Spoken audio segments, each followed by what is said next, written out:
Hello everyone, welcome to IMS Gate Academy. I hope you are enjoying Gate Booster series and it is going to give you a lot of confidence in your gate preparation as well. So as a part of Gate Booster series, today I will be taking theory of machine session and we will conduct the two sessions for theory of machine. Today the part 1 we will be discussing and day after tomorrow, maybe tomorrow we'll be discussing our part 2 session.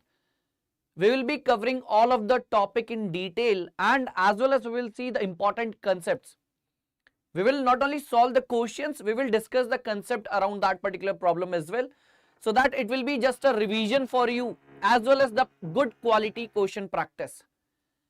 And this is a very right moment. You have to practice a lot of good variety of problems because already you prepared, you know all the concepts. So this is the right time to practice some advanced level problem as well. So till now the preparation, I hope everyone has done, okay, and I hope you have started All India mock test series also, right? So let's get started here everyone. So before starting the session, as I told you, the mock test series plays a very important role in the preparation. After every test, you will evaluate your performance and you will see what are the gaps and accordingly you will put your efforts so that those gaps can be filled.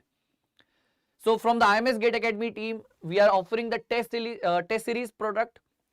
plus product where you will be getting more than 130 tests as well as you will be getting technical book and one mathematics and aptitude book. Two different books you will be getting where you will be getting all PYQs, right, with detailed solution and video solutions as well. Apart from that, there are some more features like you will be getting a doubt solving portal. Okay, apart from that, post-gate guidance program, score booster series that you are getting and the PSU mock interviews you will be getting here. So you can avail this test series plus product. Okay, you can directly log into imsindia.com and you will directly get this link here. And the link is also provided in the video description. You can directly go with that particular link and you can offer the 20% off in the test series plus product. So test series like very important specifically in the examination like gate, right? Now, finally, we'll start our theory of machine session here. So, a lot of you are like waiting for the theory of machine session as well. Okay, thermodynamics completed, engineering mechanics completed, fluid mechanics, even production also completed, right? So, now we'll be talking about theory of machine. Very good evening, Matan. Very good evening. So, first of all, we'll look at the syllabus part here. So, starting with the first of all simple mechanism, right? Then flywheel, gate train, balancing, governor, gyroscope, cam and follower, and finally vibration. Total 8 chapters we are having. Definitely the syllabus is huge, but if I say the important topics, there are few 3-4 topics are only important. Remaining are not that much important, or I can better say those are like very small topics. I don't even call those topics as chapter. So like if I talk about cam and follower, governors and this balancing part, these are like very small topics. It will not take that much time. You can easily prepare those topics very easily, right? So in the chat box also the link is already provided. You can avail that test series plus product with that particular link. Okay. Now we will have a detailed discussion on each and every topic, each and every chapter. In that particular chapter, which of the topics we need to cover it. Okay. As a chapter whole, it is very important, right? But at least we need to know ki, okay, these are the topics where we will have to put more efforts. Okay, this chapter is easy, so not that much practice is required. But this chapter is a very important. Every year, different variety of questions are coming, so there is more effort, more practice is what required. Accordingly, we will allocate the time. We cannot give like equal time for the preparation of all of the chapters. Based on the weightage, based on the demand, we have to provide the time for the preparation. Now starting with the first of all simple mechanism, right? Let me discuss this part in detail so that you will get a complete idea. If I talk about simple mechanism, okay, in simple mechanism the very first topic that you will be having is degree of freedom calculation. Okay, you will be having degree of freedom calculation. Then you have single slider crank mechanism.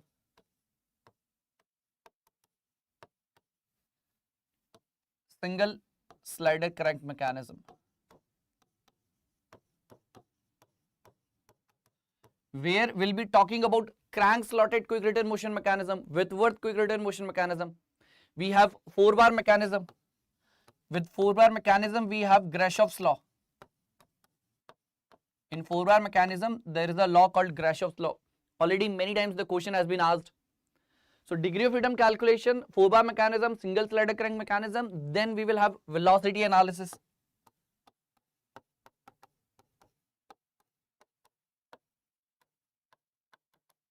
Then we have acceleration analysis.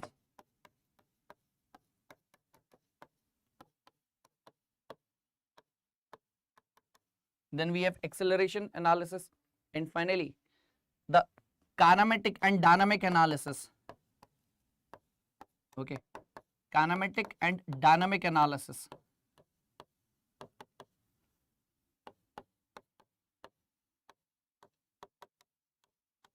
Of single slider crank mechanism.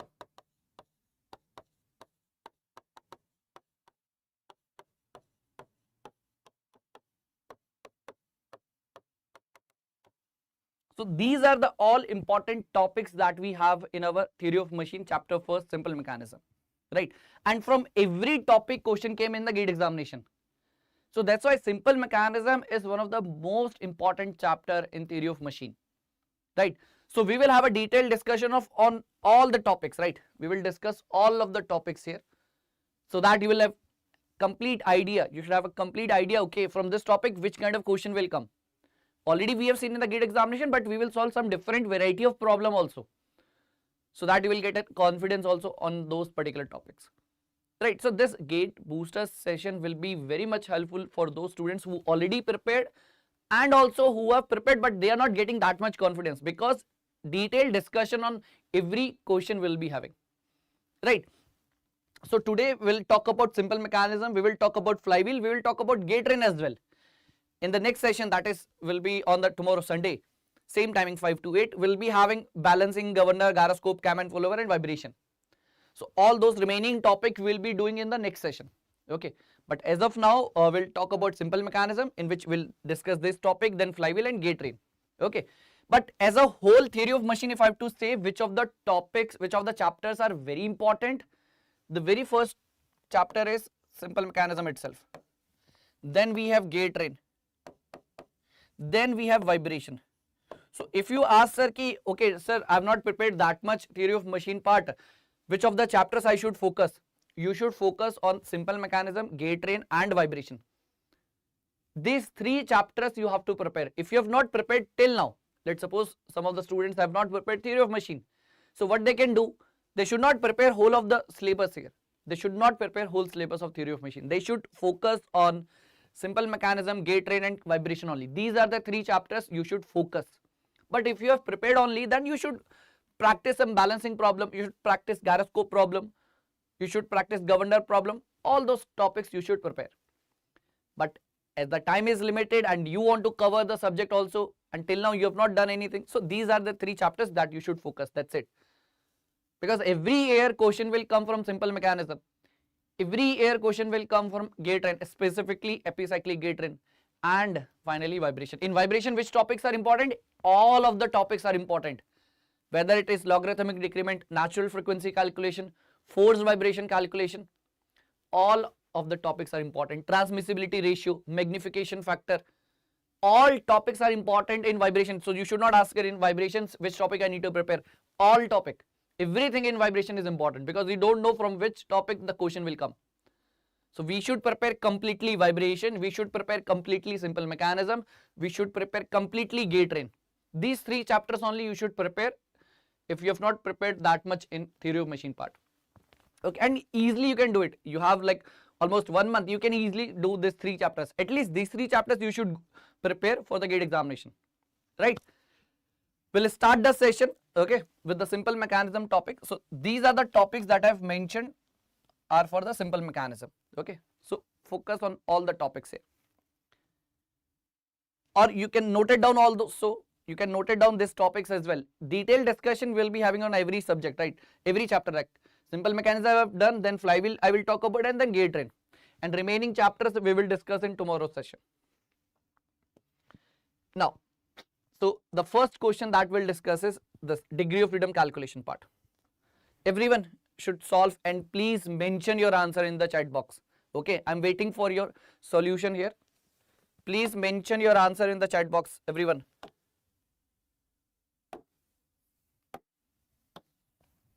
So this is like easy question. I hope you will be able to do it very easily. Okay, please mention your answers in the chat box, everyone.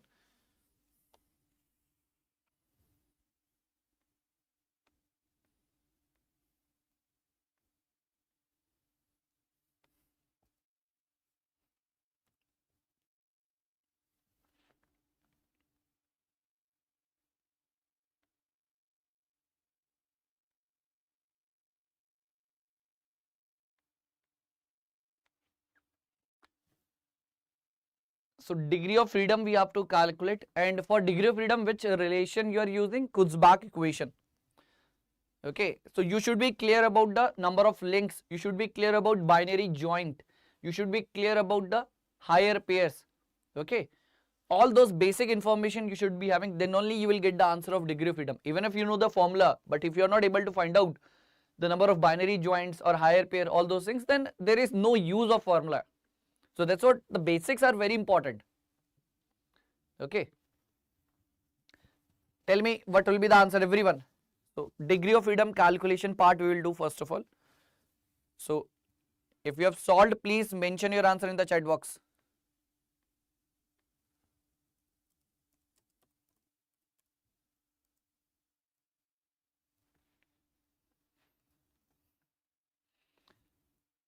"30 seconds left, finally, last.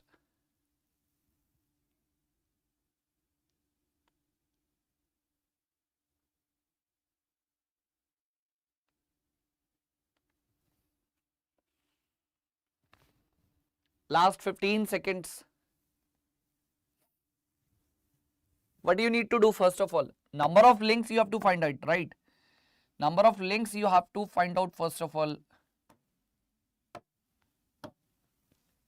Time's up. So that was like very easy problem. I hope you should be able to do it such problems, right? Now, what is the first of all Kutzbach equation? Let us write the Kutzbach equation.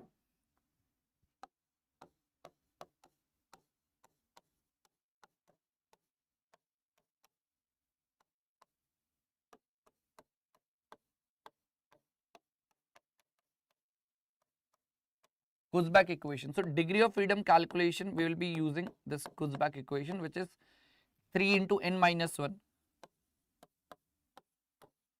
minus 2j minus h. So this is the formula where n is number of links,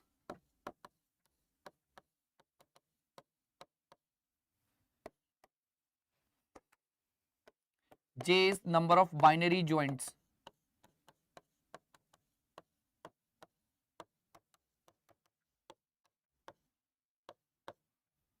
j is number of binary joints, then h we have number of higher pair.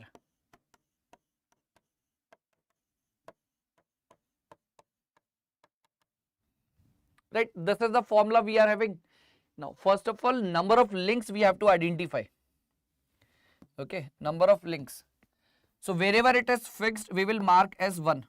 Okay, wherever it is fixed, we will mark it 1, the link number 1, because wherever it is fixed, it will not have any relative motion, so we will never count the fixed link as different links. Remember this point. Why we have mentioned it 1? Because fixed links will not have any relative motion between them, so that's why it will be considered as a one link. So the purpose of link is what? It should have a relative motion.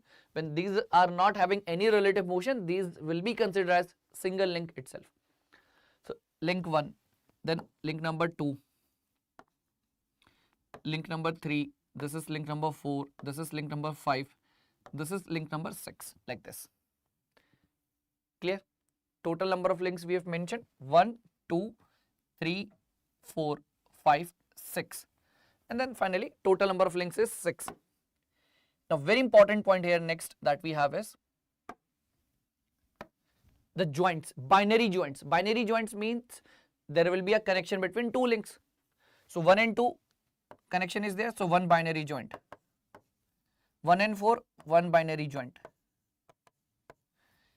3 and 4, one binary joint. But if I see this particular joint, 2, 3 and 5, total 3 links are connected. So it is a ternary joint. This is one ternary joint, and one ternary joint is equivalent to 2 binary joint. Right? Now here also link number 5, link number 6, link number 1. Total 3 links are connected. So ternary joint we will say. And again one ternary joint will be equivalent to 2 binary joints. And there is no higher pair. So we can easily count here number of binary joints and we'll get the answer very easily here. Okay. Now you can easily tell me the answer here. The answer of degree of freedom calculation.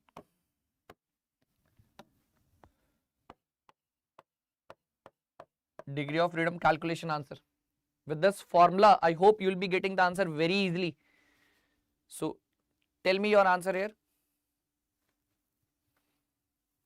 So number of links we have mentioned 6. 3 into n minus 1, 3 into 6 minus 1, 2 into number of binary joints. So 1, 2, 3, okay, 3 plus 2, 5, 5 plus 2, 7. So 7 are the binary joints minus 0. So this will be 15, 6 minus 1, 5, 5 into 3, 15, 2 into 7, 14. So answer is 1. So this is what we need to remember, the degree of freedom formula, very, very important here. Okay, this formula everyone should remember. Clear? Very easily you have solved. Now this one is so like very basic. Now sometimes a complicated mechanism can also be given. So in that situation again, the very first thing is identification of number of links. First thing is identification of number of links. Once you have identified the number of links, then after that what you need to do? You need to see the connections. Whether it is binary, ternary, how you will identify binary or ternary? Just see wherever a connection is made, how many links are involved. At this joint, at this connection, link 1 and 2 are involved. But at this connection, 2, 3 and 5, total 3 links are involved. So first number of links if you have identified correctly, then it will be very easy case then. So step first, identification of number of links correctly. Then only you will be able to identify the number of correct binary joints, number of correct higher pairs if you have mentioned the number of links correctly. Then only it will be easy for you, right? I hope you have understood. So this formula we have to use. Now moving on to the next problem, this one. So everyone should try this problem. Okay, I will give you 3 minutes for this one. Start. Degree of freedom for this particular question. Do it fast, everyone.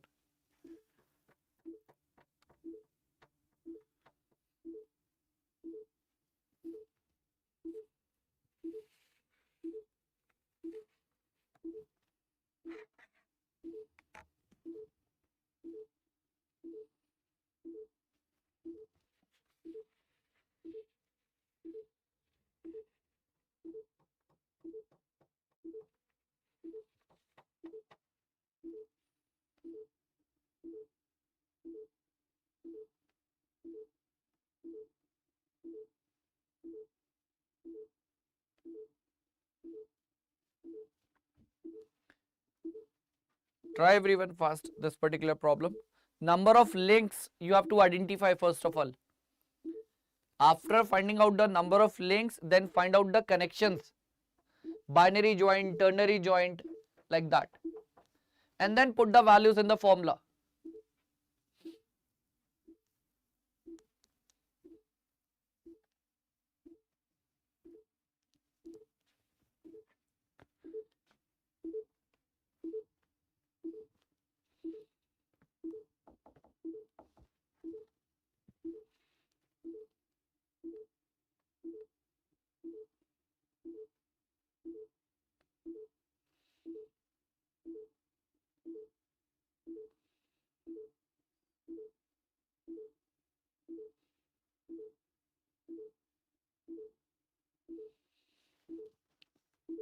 Last 1 minute everyone.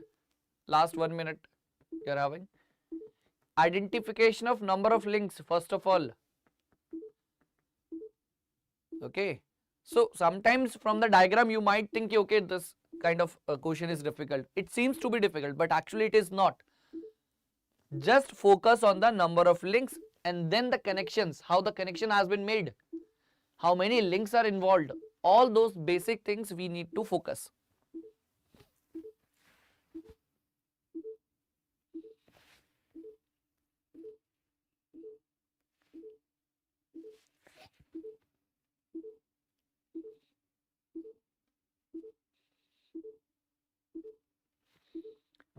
Last 20 seconds.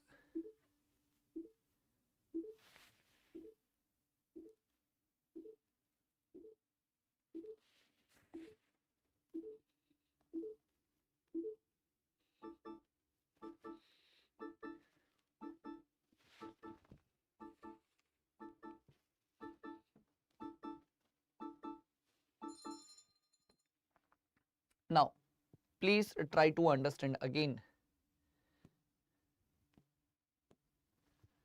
First thing I've told you, number of links. Wherever it is fixed, I will mention that link as link number 1. So link 1, then link number 2, link number 3, link number 4, and this is as link number 5. Now, I hope you will be able to see this particular mechanism very carefully. So if you observe it very carefully, then you will find out there is a slot available here, and in that slot this pin is there, which is there in the link number 3. So that pin is going to what slide in this slot that is provided in link number 5. In link number 5 there is what slot provided, and this is what acting as a pin. In link 3 there is pin here and there is a pin here, right? So number of links we have identified. Next thing that we have here is number of binary joints. Link number 1 and 2, 1 binary joint. 2 and 3, binary joint. 2 and 4, 1 binary joint. Okay, 1 and 5, 1 binary joint. But this is what a pin, which is having a connection with link number 5, and that pin is what sliding in a sliding. Okay, because that contact, this is a circular pin, right? So this is a point contact. Point contact comes under higher pair. So 1 higher pair. Is it clear? So how many binary joints? 1, 2, 3, 4. Okay, like this 4 binary joints we are having. And one more binary joint will be having link number 4 and 5. So this is also 1 binary joint. So 4 plus 1, that is 5. Right. So 1 and 2, 1 binary joint. 2 and 3, 1 binary joint. 2 and 4, 1 binary joint. 4 and 5, 1 binary joint. 1 and 5, 1 binary joint. But 3 and 5, higher pair formation it is there. Higher pair formation will be there. Right. So we have mentioned all the important detail here. Now we can mention the answer here very easily. See, the formula that we have is degree of freedom.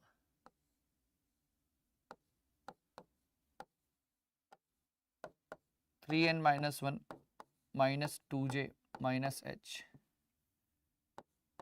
Okay, 3 into n minus 1. N number of links 5. 2 into number of binary joints, that is 5. And h is what? Higher pair, minus 1, like this. Clear? So if you solve here, it will be 5 minus 1, 4 into 3, that is 12, minus 5 into 2, 10, minus 1. So finally answer will be 1. So that's how we'll get the answer of degree of freedom here. I hope the solution is clear to everyone. If you have any doubt, any confusion in anywhere, please ask. This is again a very important question from degree of freedom calculation. So in degree of freedom, again I am repeating, where you need to focus, correct number of link you have to identify. Correctly you have to identify the number of links. So once you have identified the number of links, second thing is identification of the connection. So whenever connection is formed, how many links are there? 2, 3, 4. Accordingly, we will define the joint, binary joint, ternary joints, quaternary joint. And if the connection between the link is involved, if there is a connection happening between the links and that connection involves what? Higher pair formation. Higher pair formation means what? Point or the line contact. So that also we have to focus. So in this case, there is one higher pair formation, so that we have mentioned here. So accordingly, we get the answer as 1 here. Right? Very basic, very simple. Now, one more thing that we need to discuss in degree of freedom calculation, okay, that everyone should focus here. So that degree of freedom equation that we are writing, okay, so there are some limitation to it.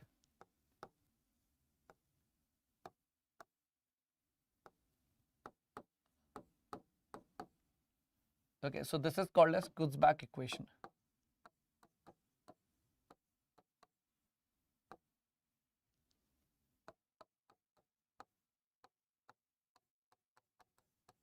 So there is some limitation. Limitation means what? It disregards the orientation of the member. It disregards the orientation of members, right? So it will only consider the number of links and number of connections it will be having and what kind of connection it is having. But orientation of member, it usually disregard. So there are two special cases. What are those? Redundant link and redundant degree of freedom. So those two special cases always we need to remember. Now, if I ask what is redundant link and what is redundant degree of freedom, what is the basic difference between those two cases and how you will be identify whether it is a redundant link case or it is a redundant degree of freedom case? How you will identify? That is the question. Okay, so just give you a small idea here. Let me just write down this part, very important. Okay.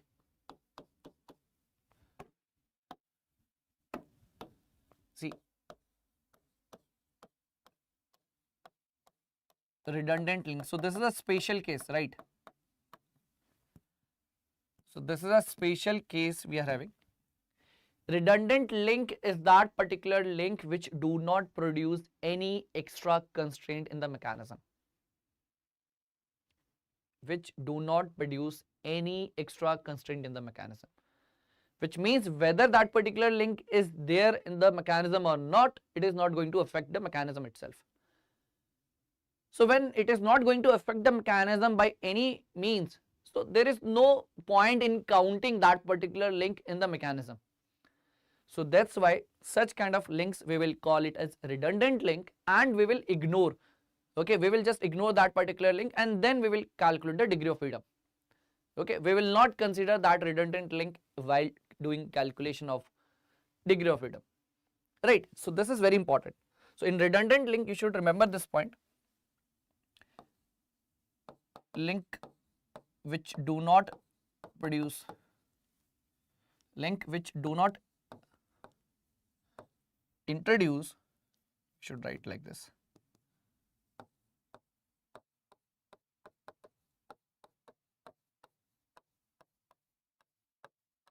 Any extra constraint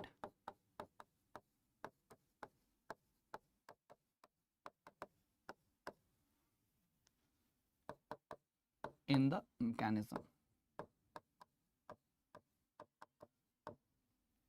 Okay, which do not produce any extra constraint in the mechanism. That means whether that particular mechanism is, that particular link is there in the mechanism or not, it is not going to affect the mechanism. It is not going to affect the mechanism by any means. If you remove it or if it is there also, no change in the mechanism, no change in the motion that will happen in the mechanism, motion transformation that is going to happen in the mechanism, there is no change at all. So such kind of links we have to ignore. Okay, so such links we will not count. So we should write here such link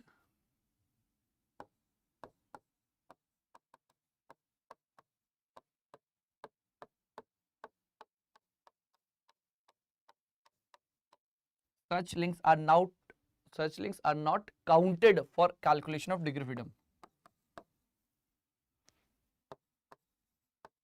for calculation of degree of freedom. Okay, please note it down, this special cases, very, very important. Everyone should note it down. Okay, please note it down, this case. Special case number 1, redundant link. Then we have redundant degree of freedom. Okay, so you should write it here like this, special case.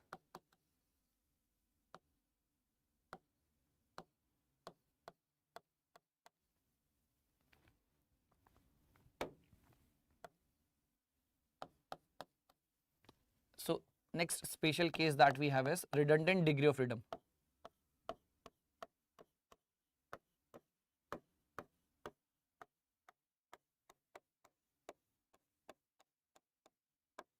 Next special case is redundant degree of freedom. Now, there is a difference between redundant degree of freedom and redundant link.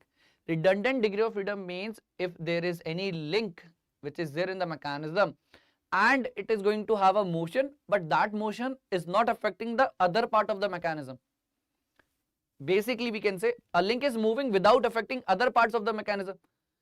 If such kind of motion is happening, that is called as redundant motion or redundant degree of freedom, right? And what is we have mentioned the redundant link? A link which do not introduce any extra constraint. Here we are talking about a link is having a motion, but that motion is not a part of mechanism. Basically, that link is having a motion independently, and when that motion is happening, it is not going to affect other part of the mechanism. So for considering the mechanism as a whole, that kind of motion will be redundant because that is not a part of mechanism, right? So such motions we have to reduce. Okay, so whatever you will calculate from the formula, degree of freedom, Kurzbach equation formula, we will subtract the redundant degree of freedom from that formula. So let's suppose answer came from this formula is 2, and we have found out one redundant degree of freedom is also there, or redundant motion is there for any particular link. So we will subtract 1. So finally degree of freedom answer will be 1 only, not 2, which came from the formula. So that's why this formula has a limitation, and that limitation first of all in redundant link and then redundant degree of freedom as well. So let us write down that point also here. We will write down that point. So you can write it here. If any link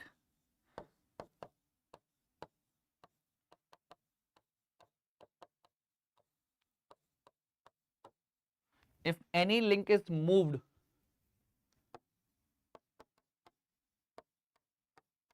without affecting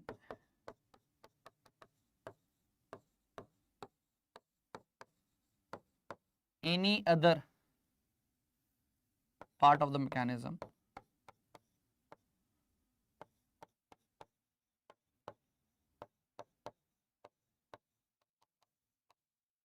okay, if any link is moved without affecting any other part of the mechanism,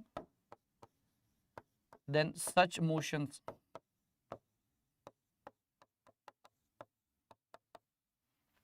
is called as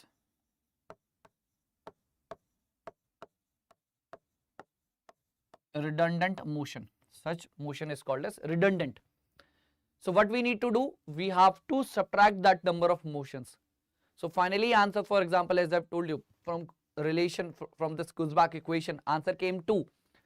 Answer was coming 2 from the equation, from the Kurzbach equation. But we have found out one redundant motion is also there. So we will subtract that number of redundant motions. So 2 minus 1, 1. That will be our final answer.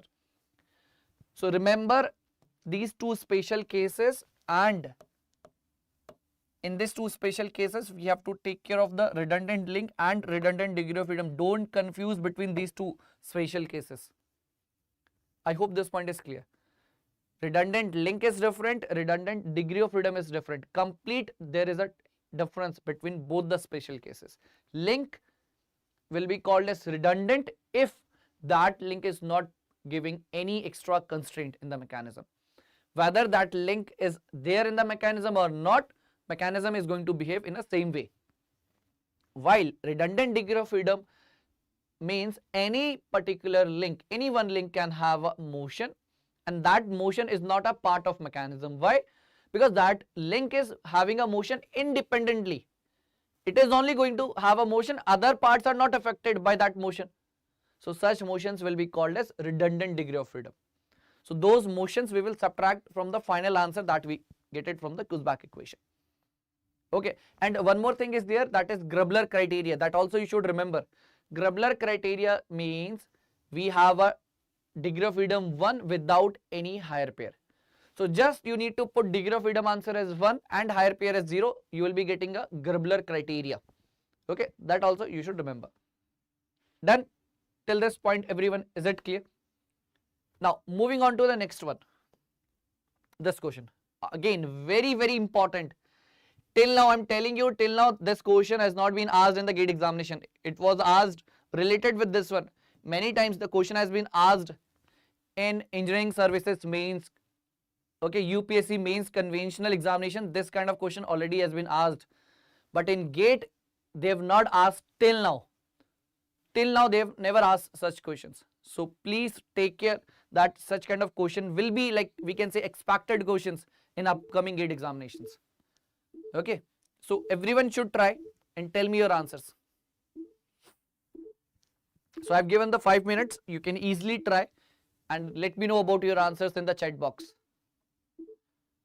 And this is one of the most important question of simple mechanism. Everyone should try first.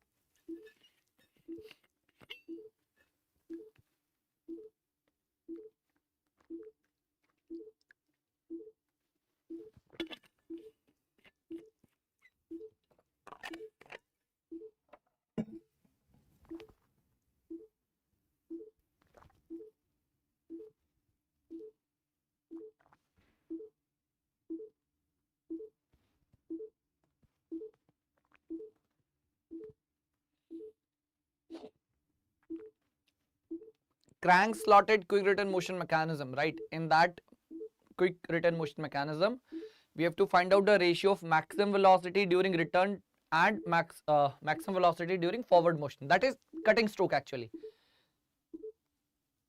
Length of connecting rod and crank radius they have given. Okay.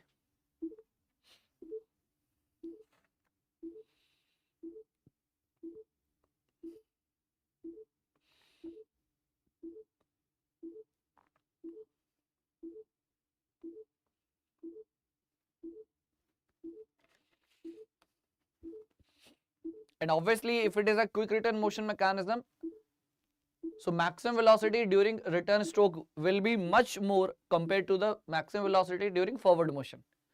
Then only we will say, no, it is a quick return motion mechanism. The purpose of quick return motion mechanism is what? It should move quickly during the return stroke. And why we are interested in that? To increase the productivity. To increase the productivity. Okay. So that's why we always prefer quick return motion mechanism.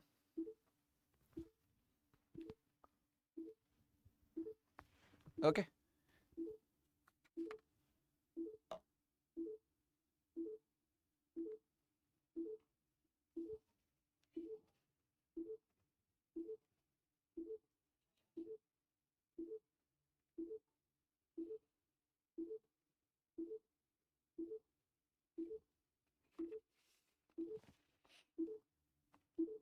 Last 2 minutes you are having.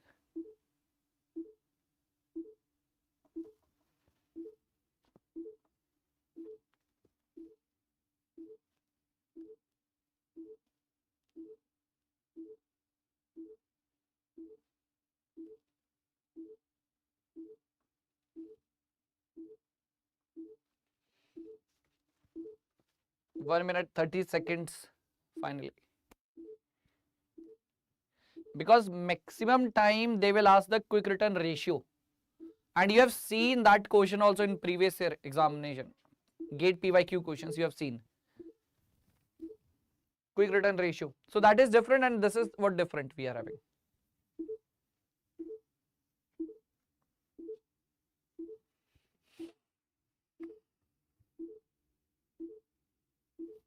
So last 1 minute we are having.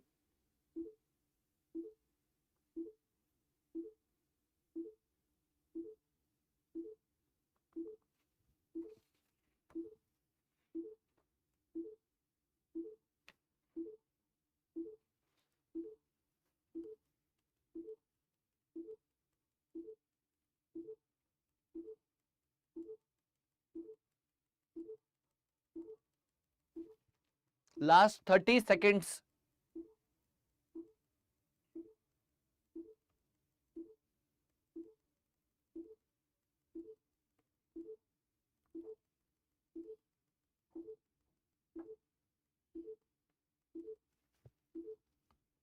Last 10 seconds we have now.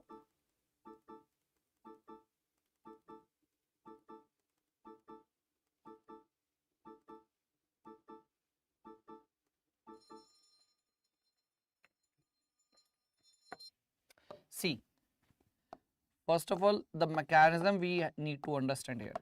Okay. Let me show you the mechanism part here first of all. Then it will be easy for you to understand also.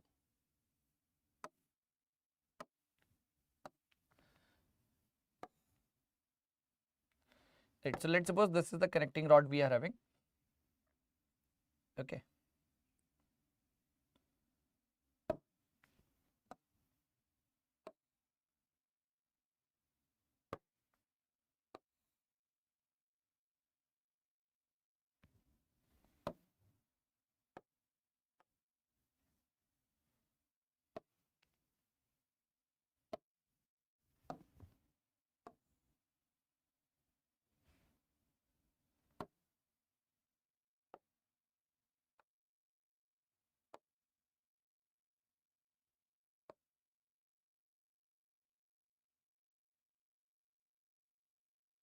Okay.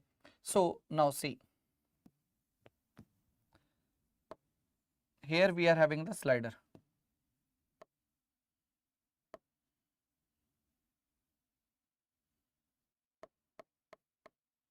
This is the slider we are having.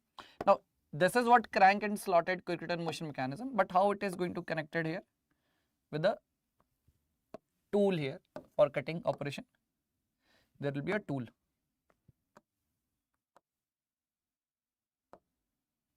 So some tool will be attached to it. Okay. Now please try to focus here. This is what the connecting rod that will be fixed. So let me just mention the names here. Okay. So this is O, this is A at B. Okay. So let me mention here this point as B, and there is another point on the C, slotted bar, like that I have mentioned. So we have OA connecting rod. Okay.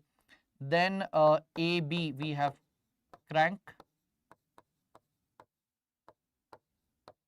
Okay. And C, and let's suppose this is D. OD is we have as slotted bar, and link C we have as slider. Okay, C is the slider, right? So please understand here, this is what we have as a crank slotted quick return motion mechanism. This is the mechanism we will be getting when we will be fixing the connecting rod of a single slider crank mechanism. That is also a very important information. In single slider crank mechanism, if I fix the connecting rod, then you will be getting this crank slotted quick return motion mechanism. If I talk about the Whitworth you will be getting if you fix the crank. Okay. So in this case, connecting rod is fixed. Okay. Connecting rod is fixed in this case.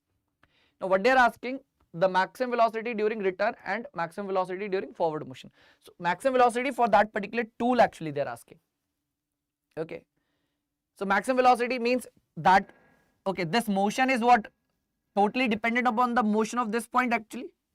So whatever the velocity it will be having and where it is going to have maximum velocity, that is also a very important question.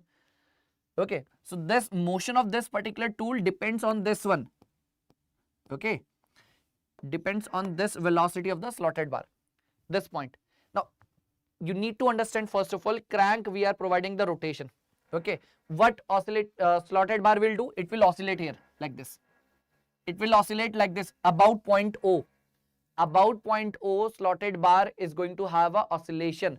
So maybe you can consider this is one of the extreme. Another extreme position will be like this. It will oscillate like this. Where it will be having maximum velocity? In between here. At mid, it will be having maximum velocity. Before the cutting operation, velocity is 0. Then again at the end of cutting operation, velocity is 0. In between cutting and return stroke, the velocities will be maximum. In between cutting stroke and the return stroke, the velocity is going to be what? Maximum. So let us consider this is what the initial condition. Initial condition means what? Before the cutting operation or just at the beginning of cutting operation, this is what the situation we have. Now when it reaches till this midpoint, then it would have a maximum cutting velocity. So when it will reaches here, okay, when it will reaches here, this will be the situation. Now again what will happen? At this situation, the slider will be at the top. Yes or no? Because slotted bar is moving like this, crank will also rotate like this. So slider will reach this top position. Now from here, this will be the condition of maximum velocity during cutting stroke. From here and then finally cutting ends here. Then from this slotted condition, again return stroke will happen. But what will be the position of slider? Slider will be somewhere here, downside. Because crank is so under complete rotation. Slider will be here. Okay, slider will be here at the maximum velocity of cutting stroke, but after end of cutting stroke, slotted bar again oscillate like this, but slider is connected with the crank, so it will also rotate. It will reach here somewhere here like this. So the point that I want to make it here is the maximum velocities you will be getting when you are in mid of the cutting stroke and when you are in mid of the return stroke. So the relation is very, very important here. Okay. Already I've told you the question already asked in the previous conventional examinations of UPSC, whether it is engineering services or IIS examination. In conventional they have asked. In GATE till now they have not touched this particular topic, because again this is the analysis part only, because in GATE questions are related with the analysis, like QRR, quick return ratio, that is also a part of analysis. Basically that QRR is the ratio of time of cutting divided by time of return. That has to be what greater than 1. That's why we were calling it as quick return motion mechanism. So that is one part of the analysis. Another part of the analysis is ratio of maximum velocity during return stroke divided by maximum velocity during cutting stroke. So that relation we need to remember, very, very important. Okay, so I will mention that relation here itself. So that relation will be having it. Okay, let me write it in the next slide. Vmax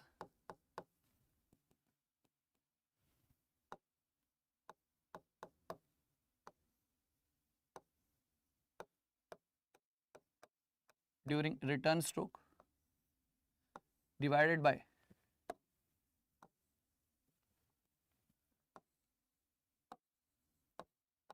Vmax during the cutting stroke. Cutting, or we can say forward also. In the question they have mentioned forward, but we should remember it actually it is a cutting. Forward stroke we will call it cutting stroke only, right? So that ratio actually equals to C plus R divided by C minus R. C plus R minus C minus R. So this is again a very, very important formula. I'm telling you this. From this one you can easily expect a question in the GATE examination. So this is like very important. You should note it down, this formula in your formula sheet. Okay, very important. Now what is C here? C is the center distance between the fixed centers. Distance between the fixed centers. You can write here. Distance between between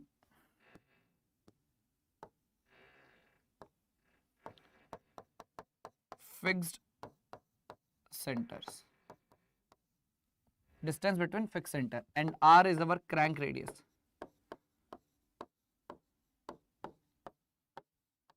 Crank radius.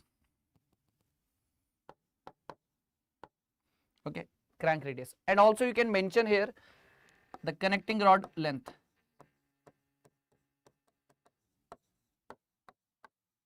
Connecting rod length. Okay, connecting rod length, you can mention it. So directly they have given information also, length of connecting rod is 200 and crank radius is 100 respectively. So this information is given. Directly I will utilize this information to get the answer of V max during return divided by V max during cutting. Okay, so let me write it here, the solution part.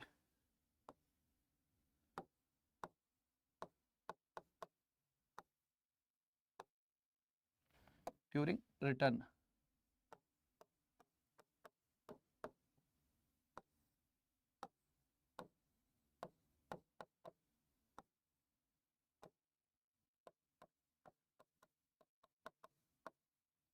So C value they have given as 200 and R value is 100.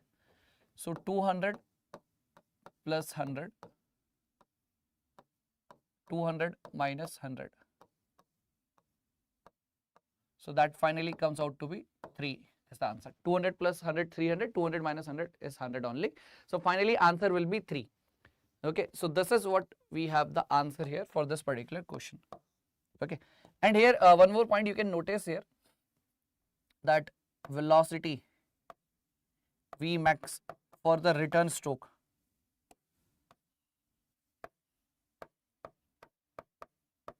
will be greater than V max during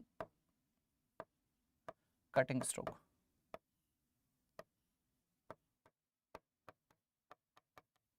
During cutting stroke, and that is what the reason we are calling it as a quick return ratio, quick return motion mechanism.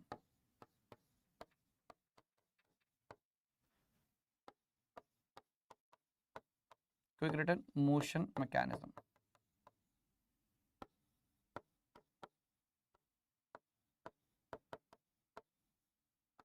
Quick return motion mechanism. Clear? This is very basic point. Okay. So I hope you have understood this question very clearly. This is what crank slotted quick return motion mechanism. Then, like how you will get it, if you have to, if you are fixing what the connecting rod of a single slider crank mechanism. If you fix the crank, you will be getting the Whitworth quick return motion mechanism. So these two are the most basic mechanisms of quick return motion mechanism part, from which every year, like if you can see last year they have asked the Whitworth. Before that they have multiple times asked the questions from crank slotted. So question will come from these two only. Other mechanism there is no need to go in that much detail. This two only you need to focus with complete analysis part. Okay. Now next question. So which of the following statement is are correct? So this is a MSQ question, guys. This is a MSQ question. Okay. So I will give you the timer here. So this MSQ means you have to focus on each and every statement. Okay, I'm giving you the 5 minutes. Each and every statement of the question you need to focus here. Okay, so try everyone this question.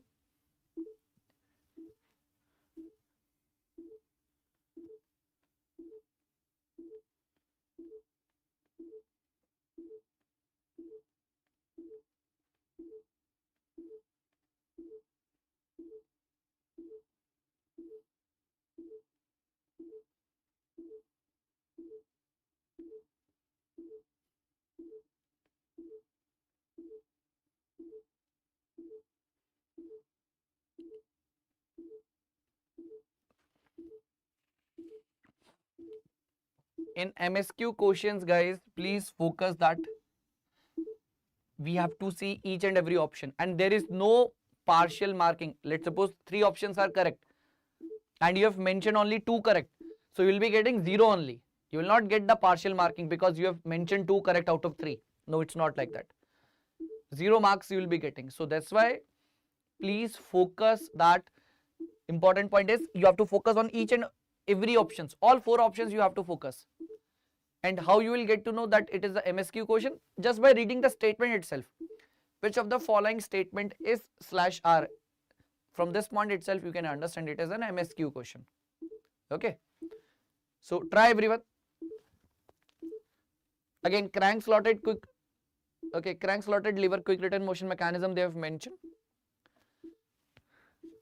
So I will give you a hint here also. Okay, in such kind of quick return motion mechanism, you have to draw the extreme position diagram. Extreme position diagram you need to draw here.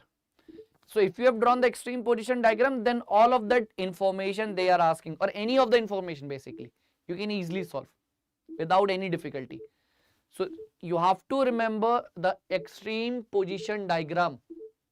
Then only you will be able to solve the question. Okay, try everyone.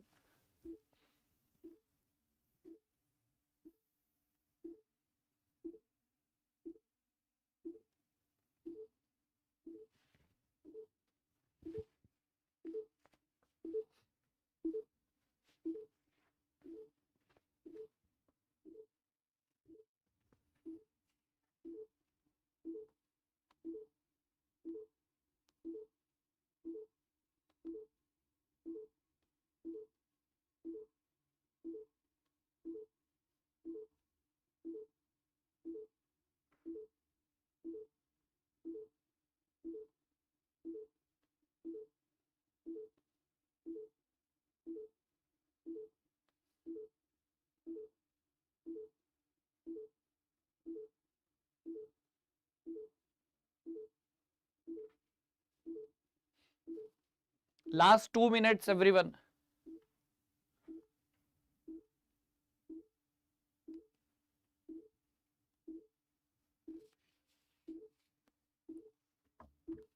Draw the extreme position diagram.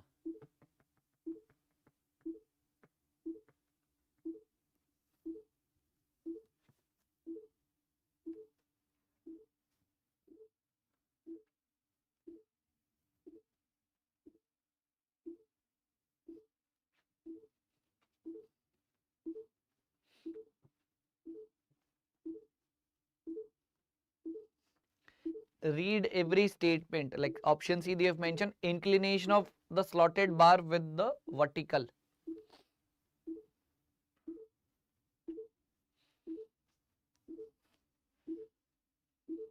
So you need to see how the angle has been formed between slotted bar and the vertical.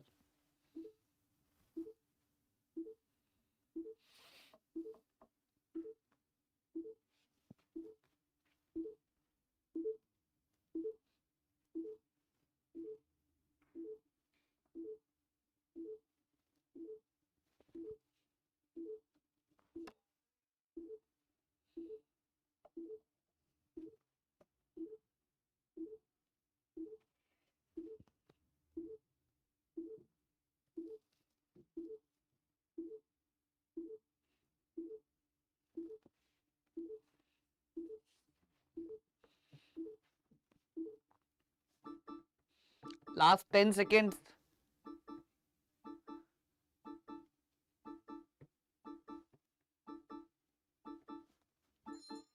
Time's up. See, the information that they have given is first of all crank slotted quick return motion mechanism. Okay. The distance between the fixed center is 250 mm. That is what the connecting rod length. Already I have mentioned you in the previous problem also. Length of the driving crank is 120 mm. The length of the slotted bar is 300 mm. Which of the following statement is correct? So quick return ratio they are talking about. Okay, that we will calculate. Stroke length, again direct formula is there for the stroke length. Inclination of the slotted bar with the vertical, that also they have given, and again QRR. So first of all, extreme position diagram we will draw. Okay. See the extreme position diagram.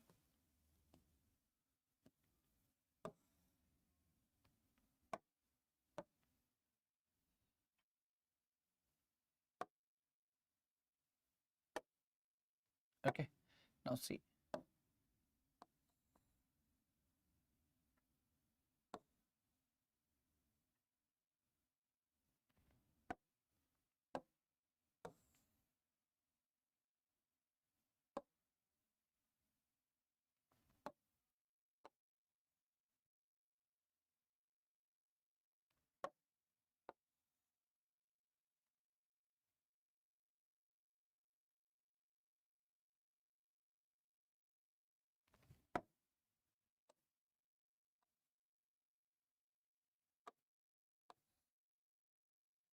So this is what the extreme position diagram we are having. Okay, we will write it here, extreme position diagram.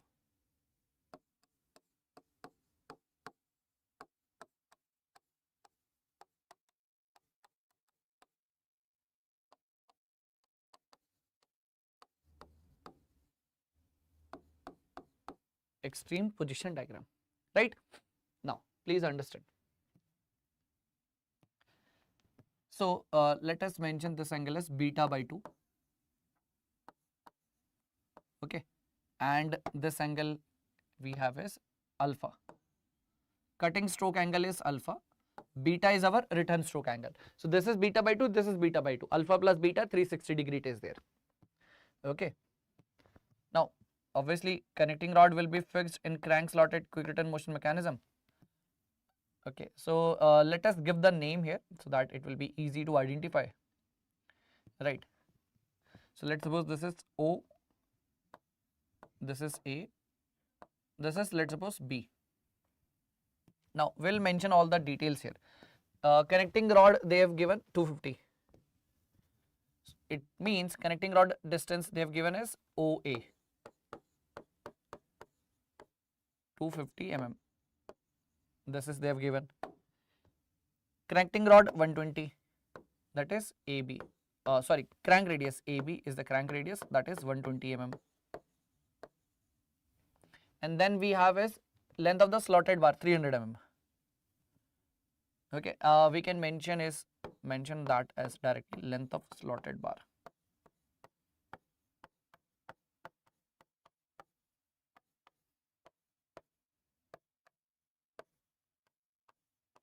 (300 mm).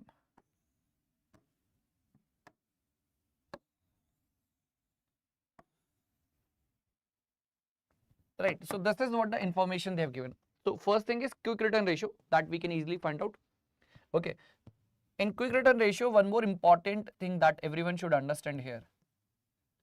Okay, so that was the given data.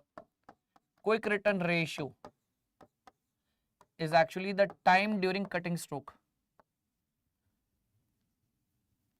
Time during cutting stroke divided by time during return stroke.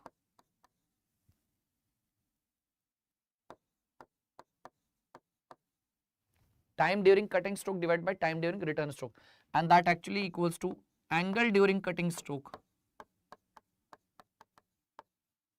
divided by angle during return stroke. Okay, so as per the diagram that I have drawn, accordingly you can mention it is alpha by beta. It will be alpha by beta, right? So but we should remember not directly that ratio of angle during cutting by return, it is actually time during cutting divided by time during return. So theta and T are proportional. Theta and time are proportional. Why? Because omega of crank is constant. Omega of a crank is constant. That's why time and theta are proportional to each other. That's why the time ratio or theta ratio are same actually. Okay. Now, how we will get the answer here? Please see. If I use cos beta by 2 in the triangle OAB, in triangle OAB, if I use cos beta by 2, what I will be writing? Base upon hypotenuse in front of angle perpendicular. Base will be AB. Hypotenuse will be OA. So cos beta by 2. AB. AB they have given 120 and OA is 250. Okay, so beta by 2 value you will be getting here. Once you got the beta by 2 value, it means beta value, then alpha plus beta 360 degree, alpha also you will be getting, and the ratio of alpha by beta in this case will be quick return ratio. So let us calculate here. So that 120 divided by 250 it is there, and then we have to take the cos inverse of it. 61.31.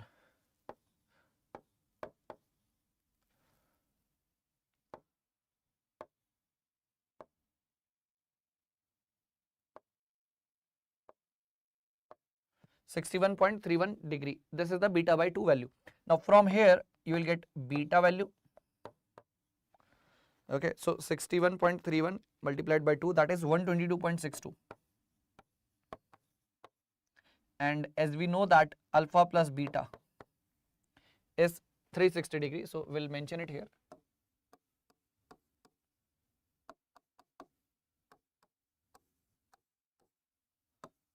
So alpha value 360 minus 122.62. That will be around 237.38. Right. So that is alpha value. So now quick return ratio. Angle during cutting divided by angle during return, which I have mentioned it by alpha value divided by the beta divided by the beta value 122.62. Okay. So 237.38 divided by 122.62, that will come around 1.93 approximate 93.6. So which we can mention it here as 1.94 approximate. So if you see the option 1.93, that is correct. 1.93 is the correct answer. So 1.94 I have written because answer coming is 1.936 something. Okay. So you can mention it here 1.936. So approximately I have written. Okay. 1.93 will be writing 358 something it will come. So you can just cross check also 1.9358 something it will come. So 1.93. Keep in mind sometimes, so this is so MSQ question, so everything is mentioned in the option. But if it is a NET question, they will clearly mention up to 2 digit they are asking, up to 1 digit, after decimal 2 digit, 1 digit they will mention, clearly they will mention. So correct up to 1 decimal place, so 1.9 I will write. Correct up to 2 decimal place, 1.93 I will write. And they will provide the range also, like 1.92 to 1.94. So between 1.92 to 1.94 every values are correct actually. Okay, so we have to be very careful while solving a question whenever it is NAT, because chances will be there if you have done wrong calculation. Wrong calculation basically means what? Approximations in the starting of the calculation of any problem you have taken. In the starting of the calculation, when you are solving any question, in the starting itself you are taking the approximations, then later on in the final step you will get huge variation in the answer. And sometimes it is possible also that your answer will not come in the range that GATE has provided. So you might think I have done correctly everything, the concept wise, formula wise, everything you are correct, but still not getting the right answer, just because you are not actually careful about the approximations that you are taking. So in initial steps of any numerical, for any subject I am telling, initial steps you should not take any approximations. Is it clear? In the initial steps you should never take approximations, otherwise the final answer will be like having a huge variation compared to the actual answer that GATE has provided, right? So this is one of the things we have solved. Another thing is stroke length. Now stroke length, this is again a very important formula. Directly there is a very important formula that everyone should remember. Okay, so let us write that stroke length formula here.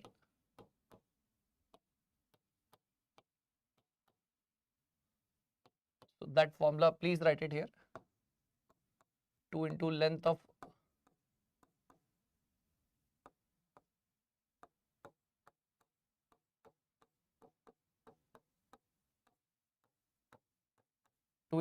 slotted bar multiplied by crank radius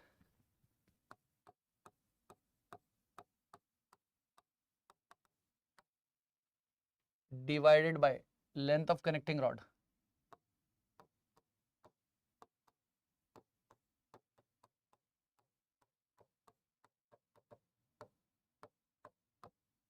Length of connecting rod.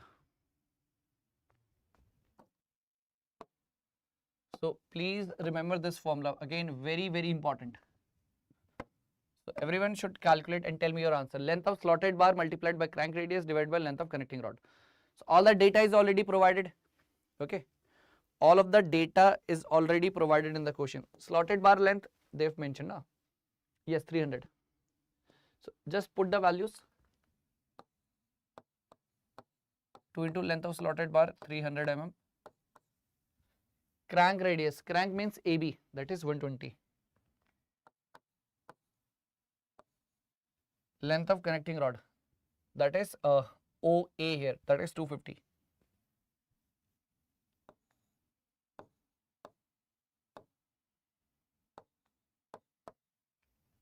Okay, so 2 into 300 it is there, multiplied by 120, divided by 250 it is there. So approximately 288 it will come. 288 mm it will come. Okay. So again, if you see the option second, stroke length is 288 mm, that is also correct. Now third option, already the last option is not correct because already we got the answer of QRR as 1.93, that is correct.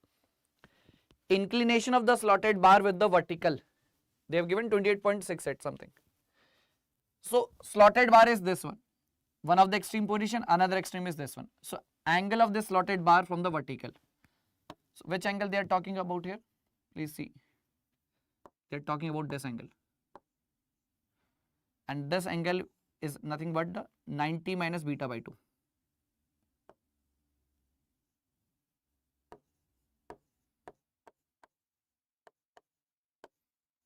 Minus beta by 2. Why? Because this angle is already 90 degree. So this is 90, this is beta by 2. Remaining angle will be 90 minus beta by 2. So this value is actually the inclination of the slotted bar from the vertical. So that is what they have asked in the question. Okay. So 90 minus beta by 2 it is there.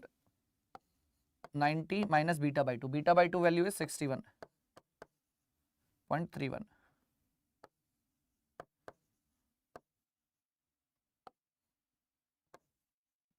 So that will come out to be 90 minus 61.31, 28.69.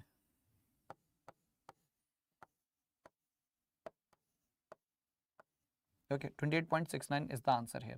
So inclination of the slotted bar from the vertical, 28.69. So that is correct here, option C. So all A, B and C are correct, D is not correct. So I need to mention all A, B, C are correct. Then only I will get the full marks, whether it is 1 mark or 2 mark, depending upon that I will get full marks. But if I've mentioned only A, B correct or AC correct, or only one option I've mentioned correct, then I will get 0 only. There is one positive thing is there, that there is no negative marking. In MSQ and NET there is no negative marking, that is what the positive thing. Okay. Now next question that we have is, yes, again a very important question. Please see. A given crank slotted bar quick return motion mechanism, determine the Coriolis acceleration given AB, BC and AC, all the distances they have mentioned, and angular velocity of link BC 1.25 radian per second. Coriolis acceleration, obviously Coriolis acceleration will be there in crank slotted quick return motion mechanism. Why? Whenever there is a link which is sliding on a rotating link, then there will be a Coriolis acceleration. Coriolis acceleration will be associated always. Okay. For the slider. Slider is what? Sliding on a link which is under rotation. So in that case, Coriolis acceleration will come. Okay. So this one everyone should try. So you might see in this question some of the data is not given. So data is not given, so it's your duty to find out the data. And that's what we need to think, how we will get those data. Okay.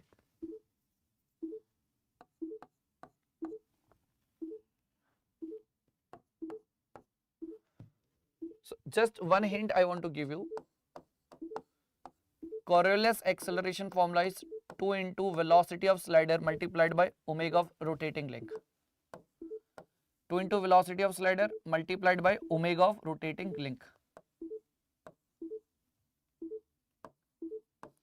Now omega of link is not given, velocity of slider is also not given.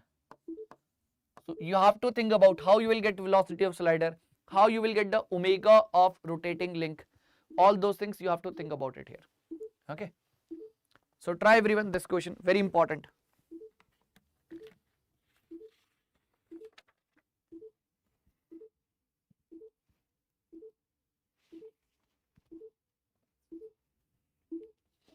So some part of mechanics is also involved here.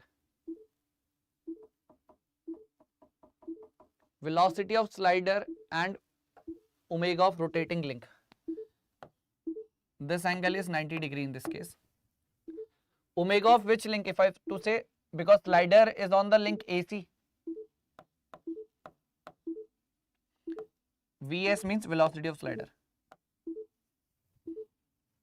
Omega of this link, because on this link slider we have mentioned. The slider is what? Sliding in which link? It is sliding on link AC. So omega of AC and velocity of slider, that is sliding velocity, it is required here. Okay, do it fast.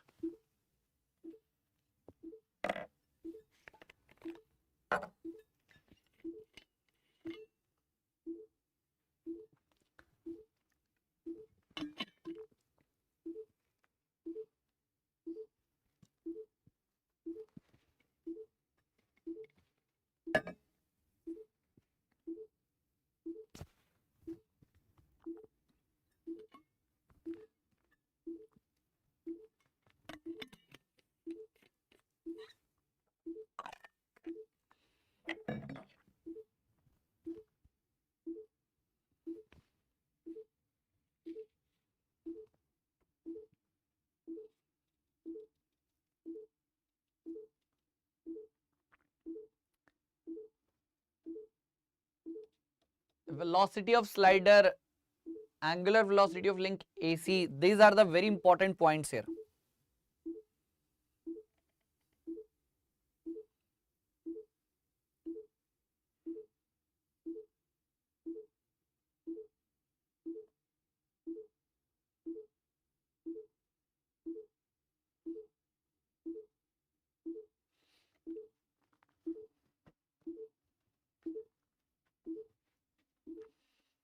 Okay, one more hint I will give you. Tangential velocity of the crank BC. Tangential velocity of crank BC. Okay, at this point, tangential velocity, how you will write? R omega. And if I take that R omega, obviously perpendicular to crank, it will be there. If I take the component of this velocity along the slotted bar, you will get the sliding velocity. If you take the component of this velocity perpendicular to the slotted bar, you will get the velocity of this slotted bar at point C itself. These two are the very important hint with which you can easily solve the question. Very easily.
Last 5 seconds.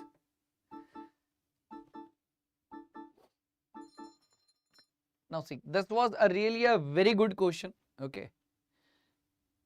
Because when you will write the Coriolis formula, you will not have the data of velocity of slider, velocity, angular velocity of the link, rotating link in which slider is what sliding. Those data are not provided directly in the question. So that data we need to think how we can calculate. What kind of relations, what kind of things we need to perform here so that we will get this data. Then finally Coriolis acceleration. So this is not a straightforward question. It is not a straightforward question, and I'm telling you, in theory of machine, mechanics plays a very, very important role. So if your mechanics concepts fundamentals are good, then theory of machine will become easy for you, interesting also, and you will get excited also whenever you will study theory of machine. But engineering mechanics concepts are not good, then you will find it difficult also. You will find this subject as most difficult, most challenging also. So that is what the reason. Please make sure before starting theory of machine, engineering mechanics concepts are good, at least basic one, right? So velocity of slider and this omega of link AC we need. Okay, so let me do one thing. We'll take this image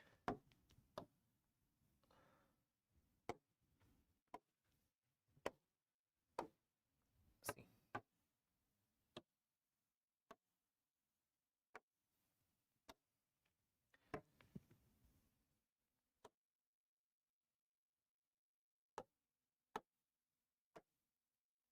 Now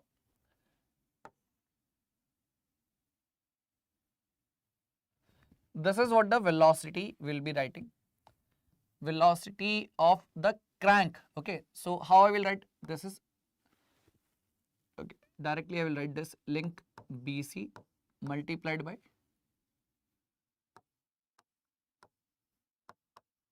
omega of link BC. Correct? Perpendicular to the link BC it will be there. Na? So direction how I have mentioned, perpendicular to link BC, its tangential velocity will be perpendicular. This velocity vector will be perpendicular to this BC link. That is what the tangential velocity, or velocity of link B with respect to velocity of link C with respect to B. C is on the crank. C point is on the crank, right? So velocity of point C with respect to B will be written like this. Now one more thing. Okay, now next important detail. See, this is 90 degree. Okay, let's suppose this is theta value. This is theta. Remaining value will be 90 minus theta. Can I write it like this? Okay, fine. 90 minus theta degree. One more thing.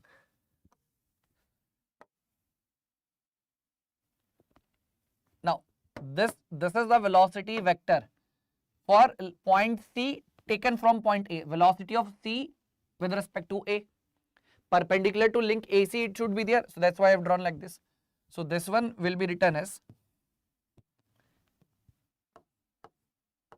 AC multiplied by omega AC, like this. Now this is theta, this is 90 minus theta. Remaining angle will be what? Now one more thing. This is this one BC and this one is having 90 degree. Remaining angle will be theta. Is it right? Again, I will explain this point so that there will not be any confusion. 90 minus theta. This angle is what? 90. Remaining angle has to be what? Theta, because 90 minus theta, 90 plus 90, 180. Total angle has to be what? 180 degree. So I hope angle is clear here.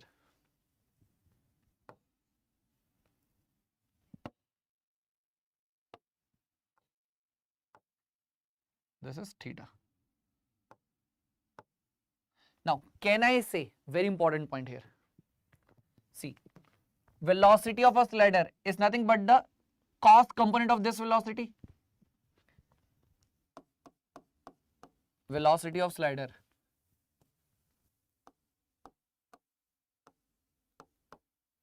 cos component of BC omega BC cos theta. Clear? Is this point? So its cos component will be the velocity of slider and its sine component will be equals to AC omega AC. This is what we need to understand. Now BC value. So just please see what is the BC value they have given, 40 centimeters. So we'll write 0.4 multiplied by omega BC, that is 1.25. Now cos theta. Theta means what? This theta. In front of theta, perpendicular. Base upon hypotenuse. Base is what? AB. AB value 30.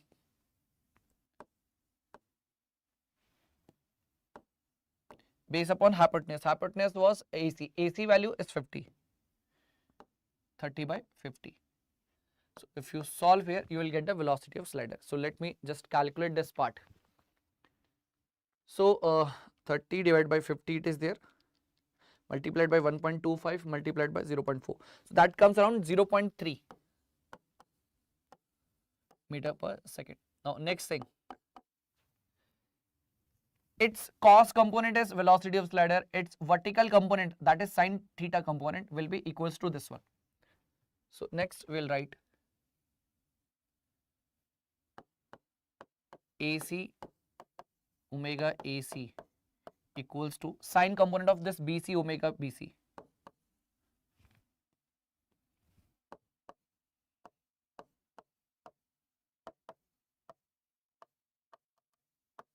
Sin theta. So AC value it was 50, that is 0.5 omega AC. BC value is 40, that is 0.4 omega BC 1.25. Sin theta perpendicular upon hypotenuse, perpendicular is BC. Okay, perpendicular is BC, directly we'll write 0.4 upon hypotenuse, that is AC, that is 0.5. Right, like this. So omega AC answer you will get it from here very easily. So 0.4 multiplied by 1.25 into 0.4 divided by 0.5 it is there, divided by 0.5 it is there. So 0.8 is the value of omega AC, radian per second. Now both the data we have calculated, which was not directly given in the question. That was the problem. Otherwise this is a very easy question. Coriolis acceleration question is very easy if the data is given directly, velocity of slider and angular velocity of the link, which is what, having a rotation, and the slider is what, sliding on that rotating link. In that case the question is like very easy, anyone can do it. Why it is important? Because we have to calculate velocity of slider as well as angular velocity of rotating link. That's why this question becomes a little bit difficult, or you can say little bit challenging here, because that much we have to think in the examination. That's what it takes, time and practice actually. So in the gate examination, never ever you should try that question in which you don't have any idea. You will be end up losing lot of time there. Our priority should be first of all to solve only those questions in which I am confident. Then only you should solve those questions. First those questions are solved, then remaining questions you will see what else you can do in those questions which you ideally in the first phase or in the earlier phase you have left those questions. You might think of, okay, I can do this question in this way or in this way, because time is left. Do whatever you can do to solve those questions, but first priority should be given to those questions in which you are confident. Only those questions you need to solve first, right? Now finally the answer, using this formula we'll get the answer very easily. So let me write it here itself. 2 into velocity of slider, which is 0.3,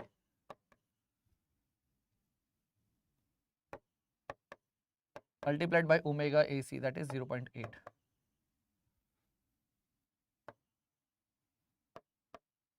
So it will be around 2 into 0.3 multiplied by 0.8. 0.48 is the answer.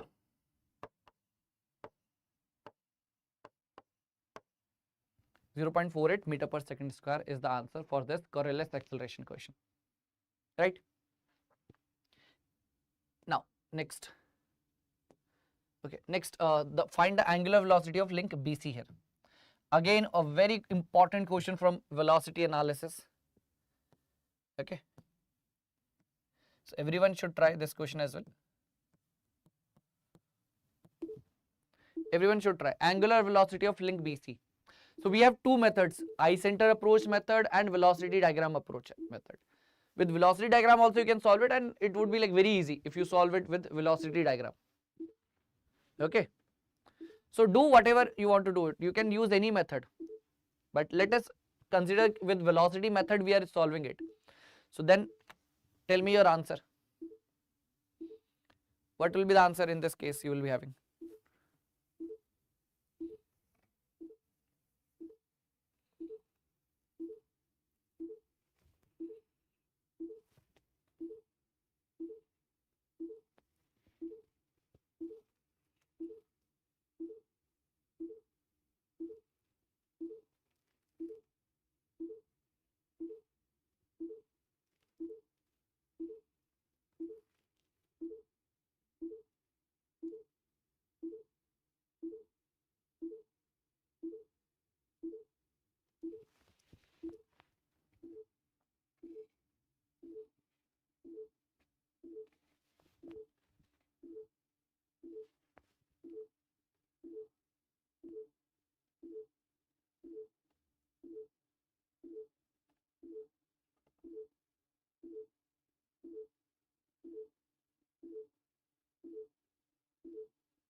first of all, draw the velocity diagram, right?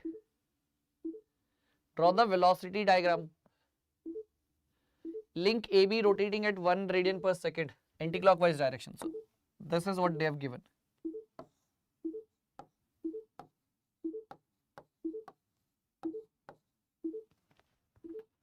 In anti-clockwise direction they have mentioned.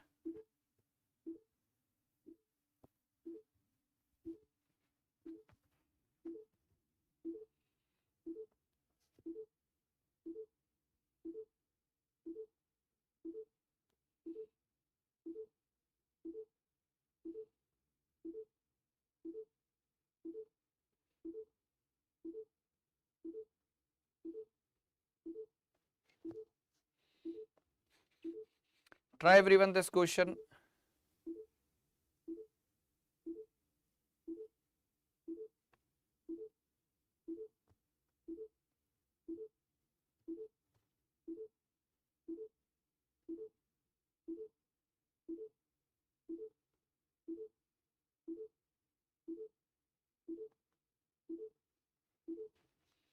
Last 2 minutes, everyone.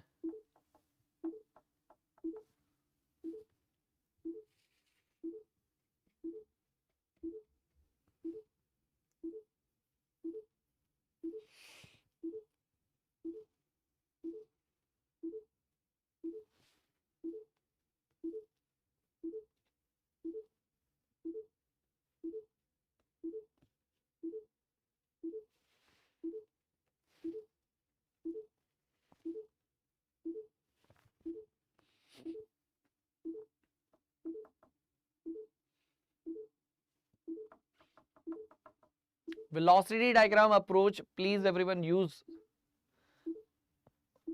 First of all, fixed points you will write, and then one by one all the velocity vectors you will draw. That is what the approach or the procedure in our velocity diagram case. First of all, fixed points you will mention, and from those fixed points you will draw all the velocity vectors one by one, and then you will get complete velocity diagram. Okay.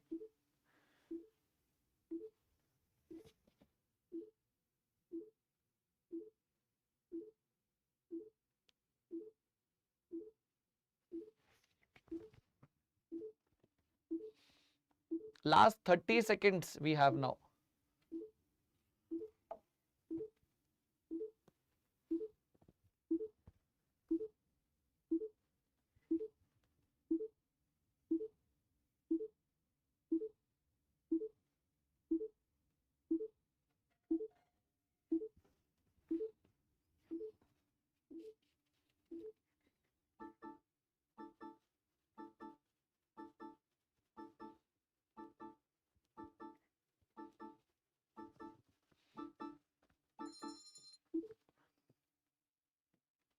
Right, now as I told you, the velocity diagram first of all.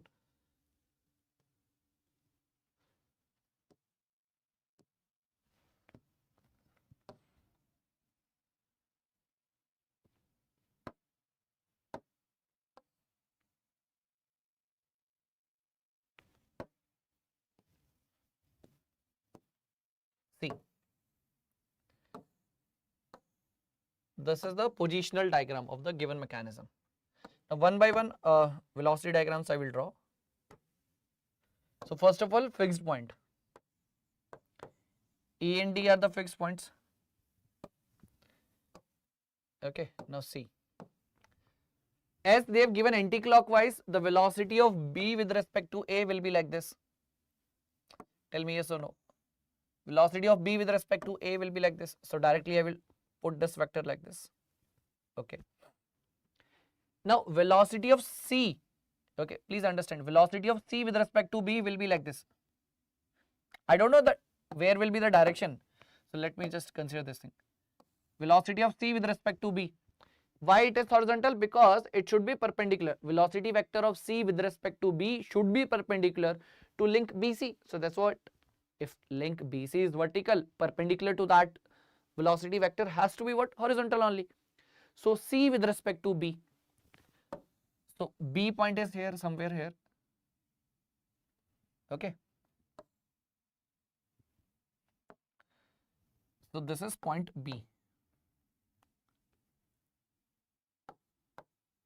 Now, next is what we have. Velocity of C with respect to D, perpendicular to link CD. We don't know whether it is this side or this side, we don't know, but it will be perpendicular to link CD. That's it. It should be perpendicular to link CD. So C with respect to D. So from reference point D, I should draw the vector. And now both the lines are intersecting. It means what? This is point number C. This is point C here. So we have drawn the velocity diagram. This is called as velocity diagram.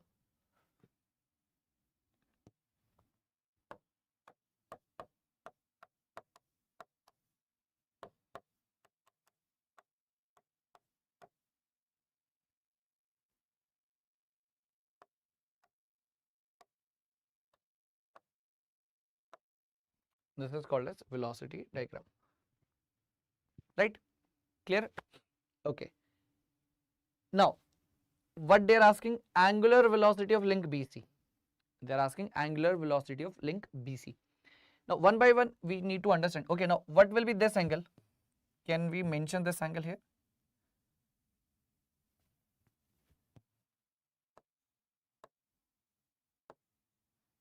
What is this angle? Now, please see. Very basic point I want to tell you. Okay, this is what the vector I have drawn perpendicular to this link. Now tell me one thing, right? Let's suppose this is theta. This is 90 degree. Remaining angle is 90 minus theta. Correct? And if this is 90 minus theta, and I know this line I have drawn perpendicular to this link, so this angle has to be what? Theta only. Is this point clear, everyone? So again see, this is the line I have drawn perpendicular to this link. Fine. I am talking about this value, this angle is theta, this angle is 90 degree. The remaining angle will be 90 minus theta. Total angle between this line and this line is 90 degrees. So what will be this angle? Theta only, na? That's what this angle is, theta, which is this angle theta. So this is what in velocity analysis partner, geometry part plays a very important role. Geometry part plays a very important role. If you ignore those basic geometry parts, then it would be very difficult for you to solve the questions as well. Are you getting the point? So that angle theta we need to understand. This angle theta, how this angle theta we will get it here? Just by considering this angle theta. We'll get the answer theta very easily. Right. Now one more thing, very important detail here that we should write it. So this is what the velocity of C with respect to D. Okay. This is velocity of B with respect to A. This is velocity of C with respect to B. Like this it is there. All the velocities I've mentioned. Now, can I write? Please see everyone. Velocity of C, velocity of B with respect to A as velocity of C with respect to D multiplied by cos theta. Obviously, this cos component will be equals to this one. That's why B with respect to A.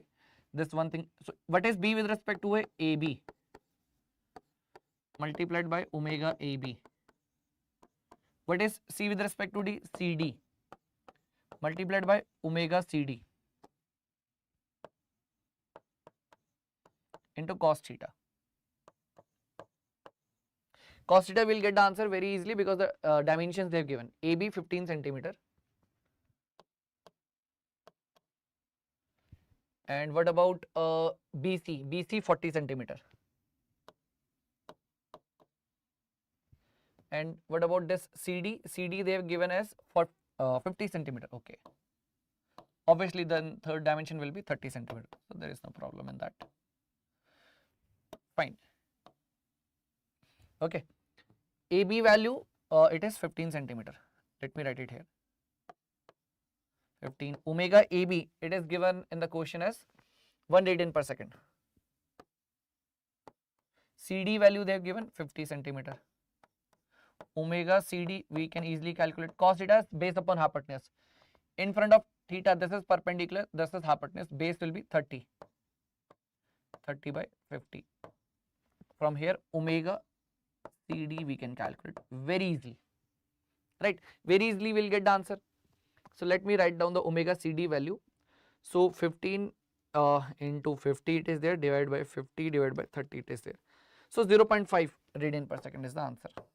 But actually omega CD they are not asking, they are asking omega of link BC. That also we can solve it very easily. What we will do here, next case, C with respect to B will be the vertical component of C with respect to D. Like B with respect to A was a horizontal component of C with respect to D. Similarly, C with respect to B is now vertical, a sine component of C with respect to D. So we will write it here. Velocity of C with respect to B as velocity of C with respect to D sine theta. Correct. Now C with respect to B is CB multiplied by omega BC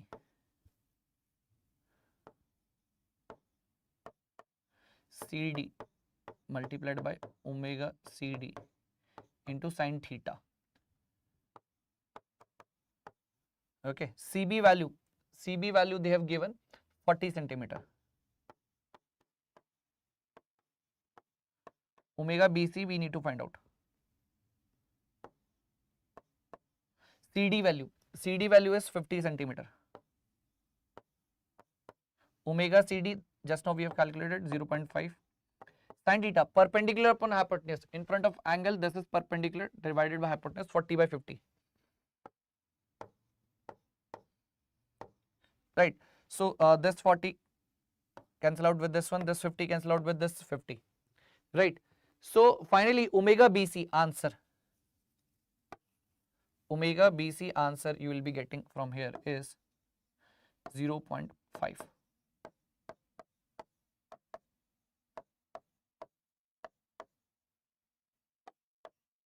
This is what the answer, 0.5 radian per second. I hope the solution is clear to everyone, because this is again I'm telling you very important questions we are discussing. Previous question that we have discussed was the Coriolis acceleration, which was not a direct question, right? Where we have calculated velocity of slider, we have calculated angular velocity of rotating link. Now in this case angular velocity of link BC. So this is one of the approach I've used, which is velocity diagram approach. Other approach that we have is eye center approach, that we have to first locate the eye centers. Then how to locate the eye center? Kennedy's theorem. Three bodies having a relative motion with respect to each other, their eye centers will be in a straight line. That Kennedy's theorem will help you to locate the eye centers. Then angular velocity ratio theorem we have to apply. That's it. So based on your convenience, you should select first of all, either you are going with the velocity diagram approach or you are going with the angular velocity approach. But in most cases, wherever the diagram is little bit complex, right, you should go with the angular velocity approach.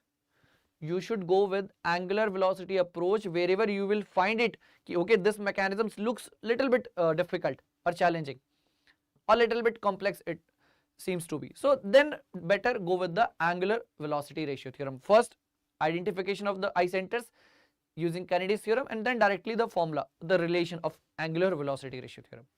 Clear? Fine. Now let's move to the next one. Okay, let's move to the next problem.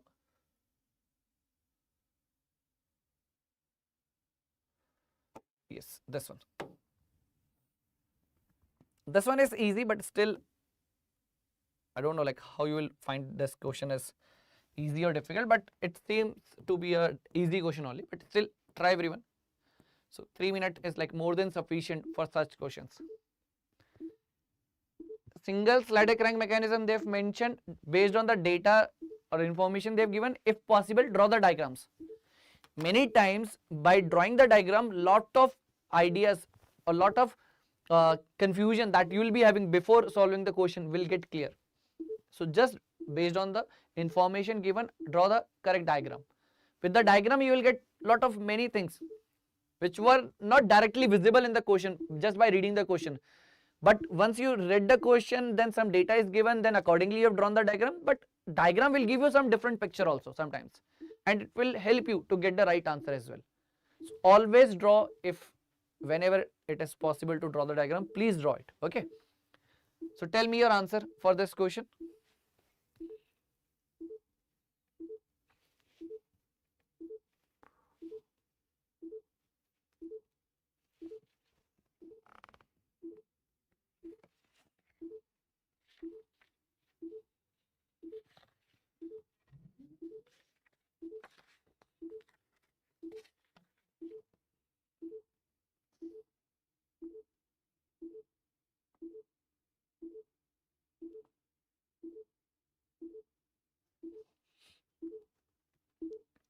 In a single slider crank mechanism, the crank rotates with uniform angular velocity. Angular acceleration of the connecting rod.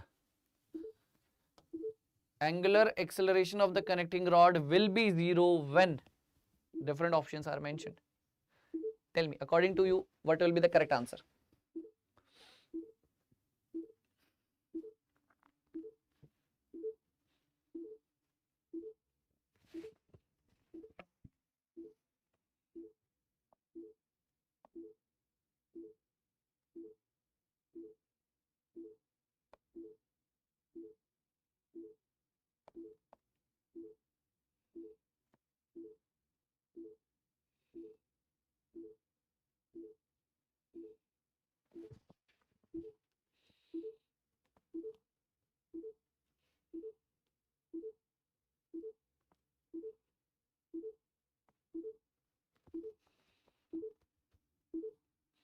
Last 30 seconds.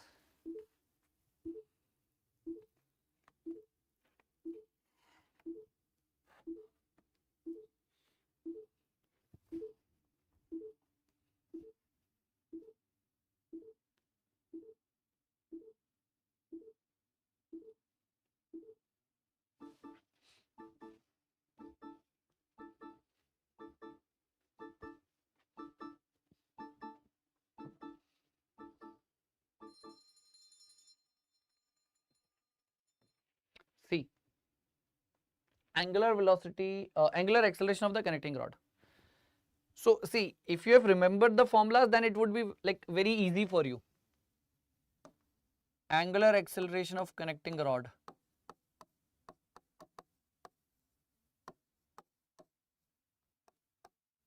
is equals to omega square by n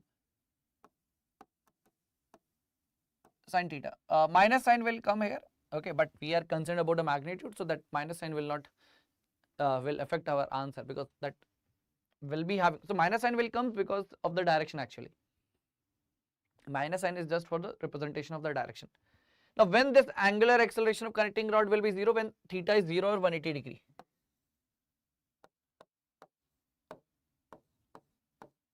And basically if crank angle is 0 or 180 degree, it means what?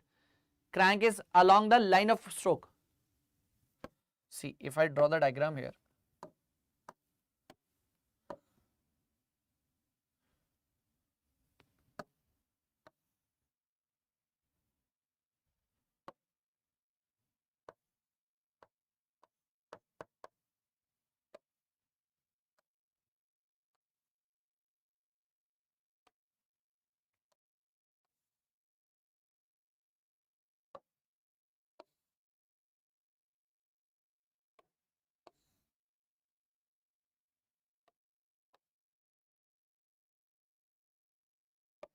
right? So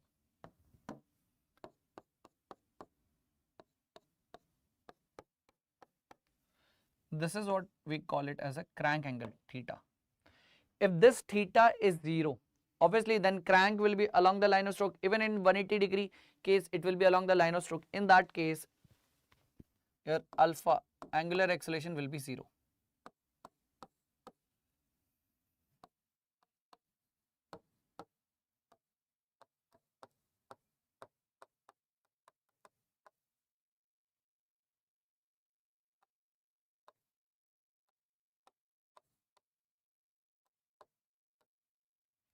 Okay.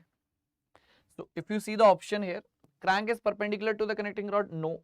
Crank is perpendicular to the line of stroke, no. Crank is aligned with the line of stroke, that is what correct here. Option C is the correct answer. Okay, option C is the correct answer in this case, right? So please remember, these are very important formulas. Apart from that, you should also remember the formulas of velocity of slider, r omega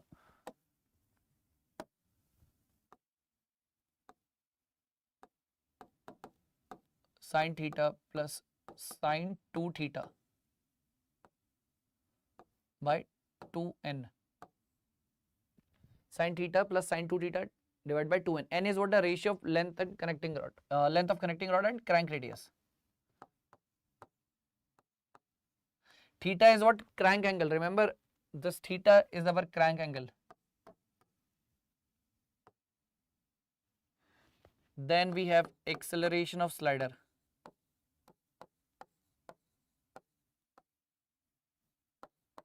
Cos theta, cos 2 theta divided by n.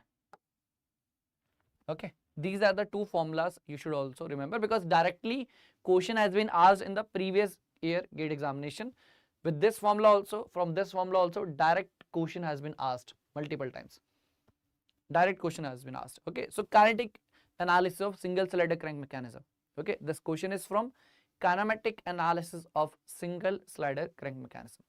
That's it. Okay, now next we will see.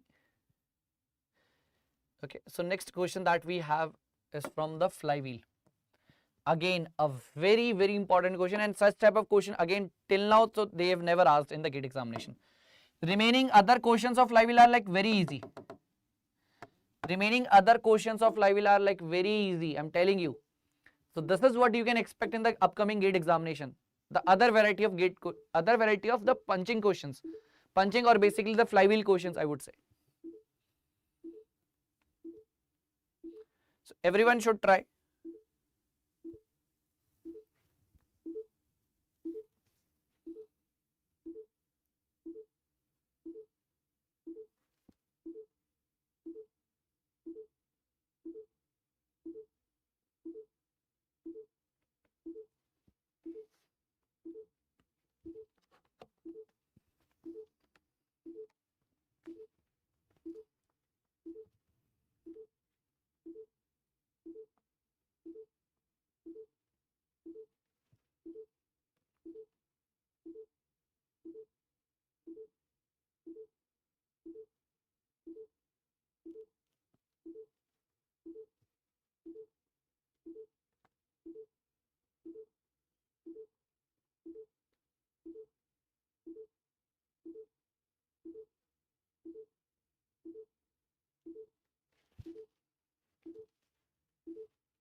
So this is like a very important question from the flywheel topic. Such kind of question still in the gate examination they have not asked, but already asked in the engineering services conventional examination. So you can expect such kind of question or similar to this kind of question can come in your upcoming gate examination. Okay, other flywheel question if you see in previous year, all are like very simple. Flywheel, all numericals are very simple, direct one formula, delta E, fluctuation of energy formula, I omega square Cs. All question will solve from that formula only. So there is no point in solving such questions. Already you know how to solve such basic flywheel problems. This is what very important, punching problems. So we'll do a detailed discussion on that also, like which of the things we need to know, which of the formulas, relations we need to apply. And then we'll see the solution as well later on. But in the classes already I have discussed this punching problem. In detail we have discussed. All types of punching problems in detail we have discussed in the classes. So I don't think so that you will find a problem in solving such question. So if you have attended the live classes, then you will never face a problem. So please try everyone. So whatever you have learned in the classes, you can apply and tell me your answers. And for those who have not attended the classes, we will discuss a quick discussion we will be having on this punching concept of flywheel. Okay, so don't worry about that one also, and please make a note of each and everything. Okay.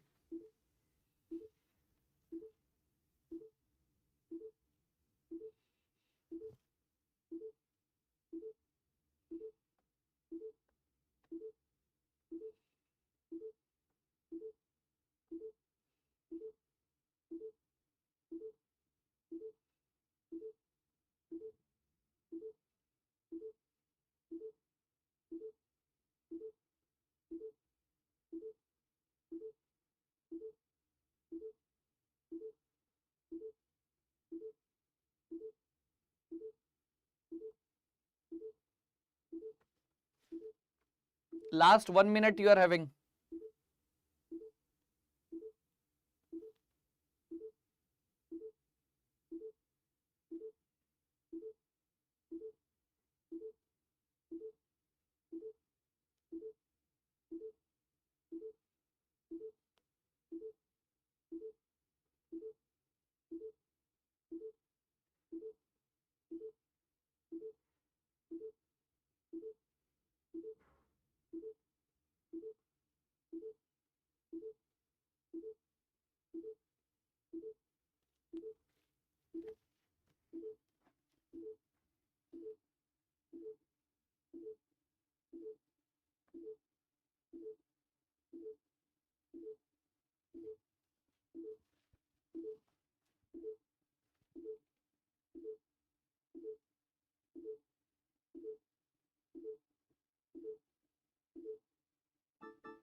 See, now we'll have a quick discussion on this flywheel concept also. Please everyone focus on this part.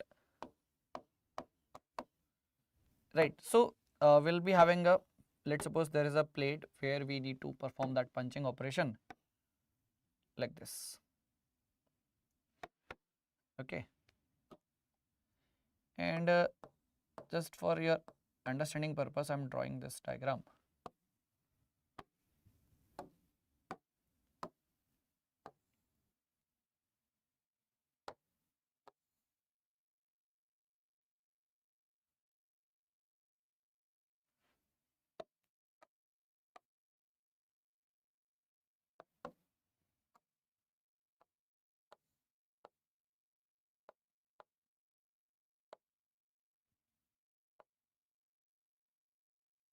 Okay, like this it is there.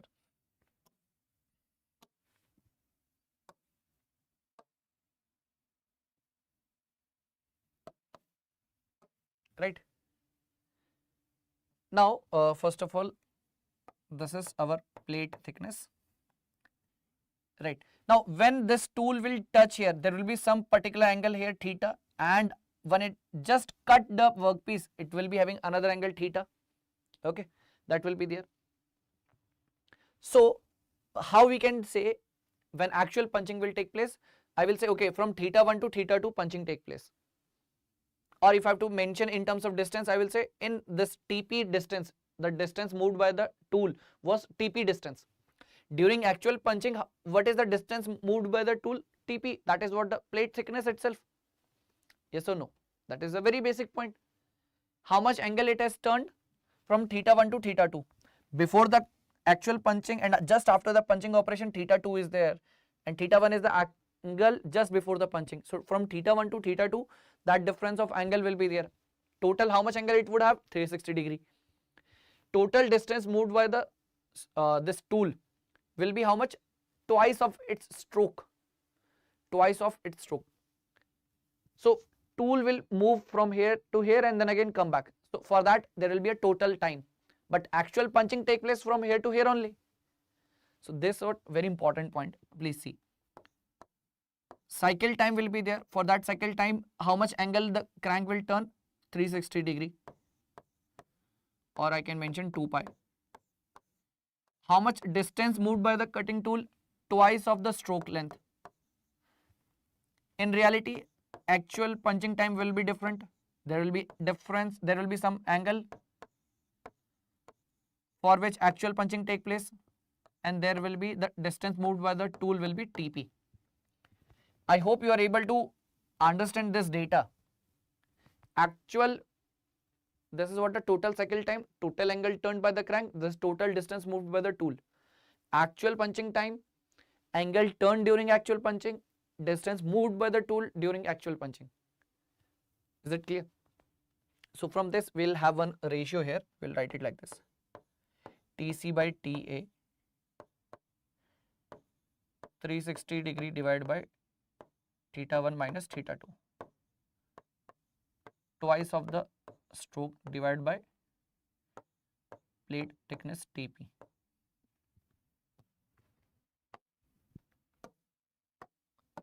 Right, like this it is there. Correct. Now this is one of the things. Next, what is the fluctuation of energy here? Fluctuation of energy is energy required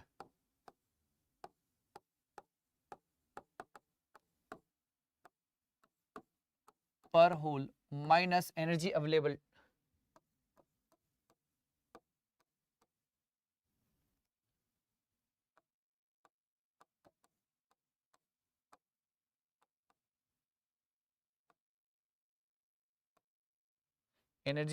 during punching.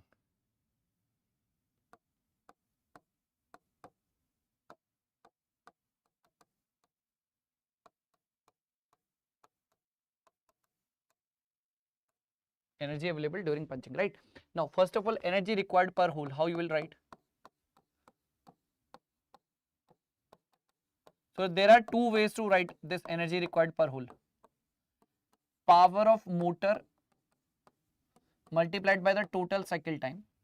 Another method that we have is energy required, okay, energy required in per mm square. Sometimes they will provide directly energy required per mm square of the sheared area.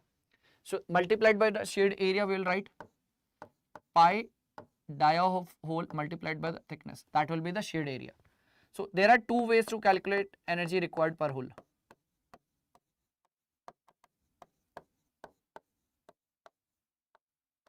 Okay.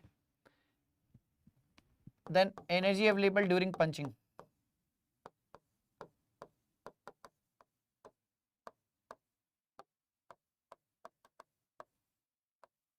Will be equals to power of motor multiplied by actual punching time.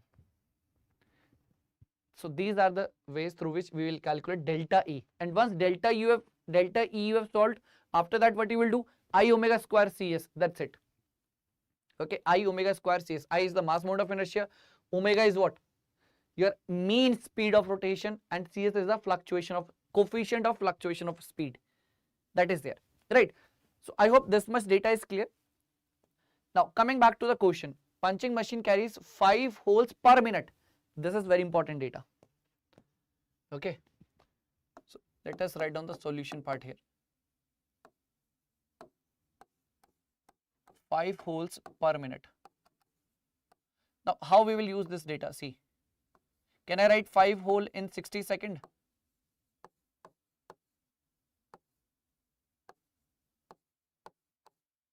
Okay, 5 hole in 60 seconds.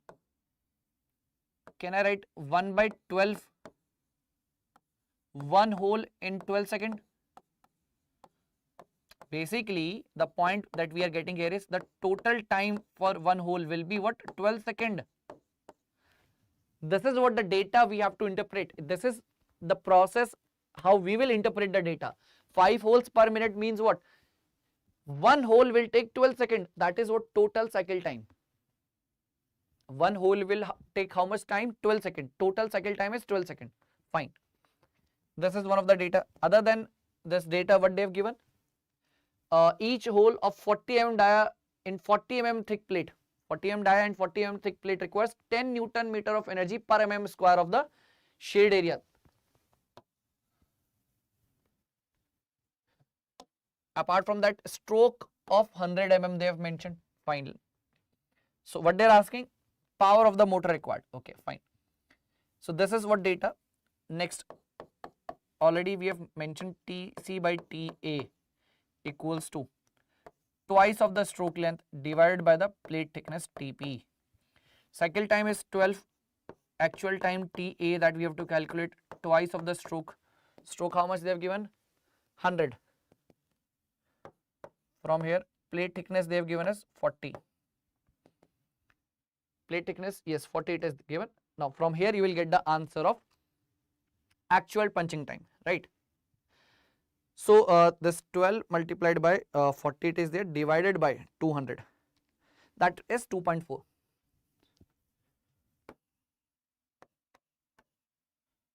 Actual punching time is 2.4 second. Now you remember what we have mentioned, energy required per hole.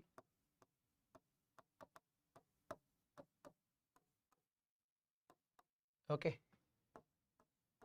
energy required per mm square multiplied by the shed area, that is pi dt. Okay, that is what pi dt they have given.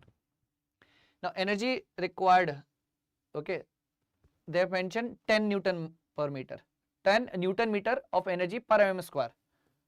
So that value is 10. Pi into d, that is 40 into thickness also 40. So just cross check the data. Yes, each hole of 40 mm dia and 40 mm thick plate it is there. They have mentioned. Right now, so this is what they have given. So from here, energy required per hole you can easily calculate 10 into pi into 40 into 40, that is 5026. 5,026.5.48. This much energy required per hole. Now, one more formula we have written, energy required per hole.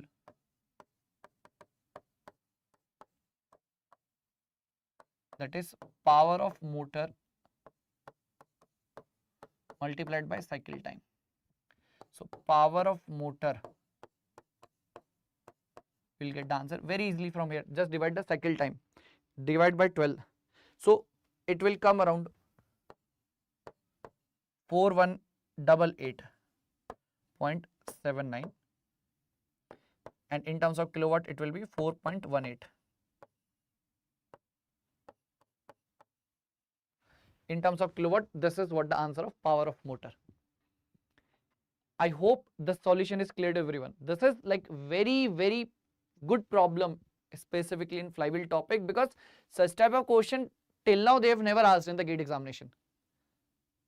Till now in the gate examination they have never asked a question from this one. Is that clear? Right? Now moving on to the next problem. Okay, again from the flywheel topic. Okay, so I will give you the time here. So everyone should try and tell me your answers. Okay, so start. Everyone should try and tell me your answers quickly.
torque equation they have given, right? They're asking the angular acceleration of the flywheel when crank has turned 30 degree. If the mass mode of inertia they have given us 212 kg meter square.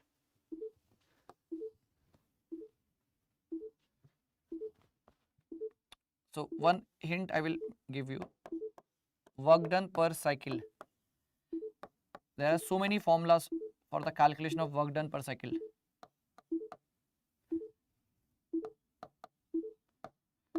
From 0 to time period we have to integrate Td theta.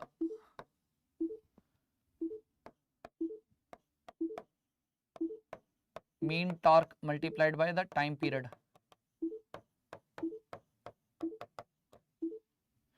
Another one is area of T theta diagram.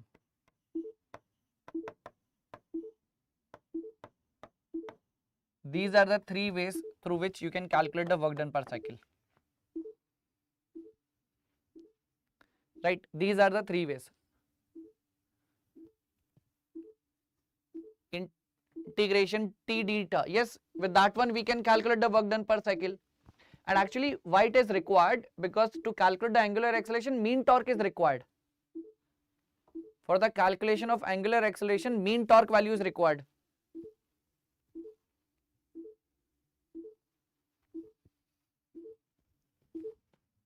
Because delta T will be equals to I alpha. T is what? T minus T mean.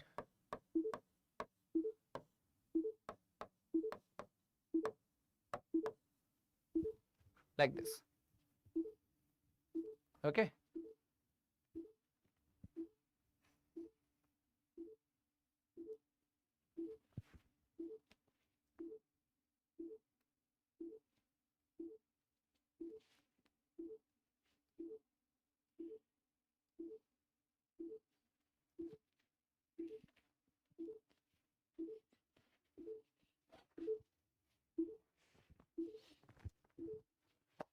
Last 1 minute.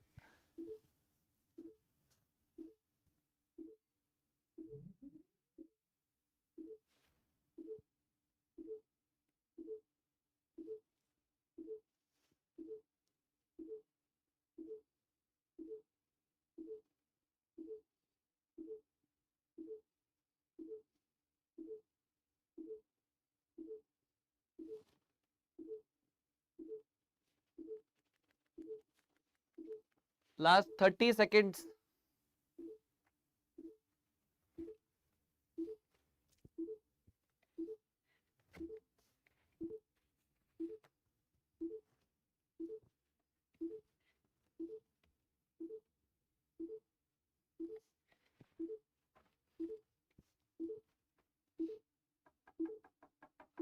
These three are like very important formulas. Okay, to calculate the work done per cycle, these are the three important formulas we have. Okay. So, time's up. Now see how we will perform. So first of all, the time period here. Okay. We have to use this formula to calculate work done per cycle and then equate with this one. You will get the mean torque. Mean torque value you will substitute here. What is T? T they have given the torque relation. That you will be putting here. Mass mode of inertia is given. So alpha you will be getting the direct answer. So then what is the problem? From this one mean torque, that mean torque will substitute here. You will get alpha. If anyone has solved, so please mention in the chat box. Okay, now see. First of all, this torque relation.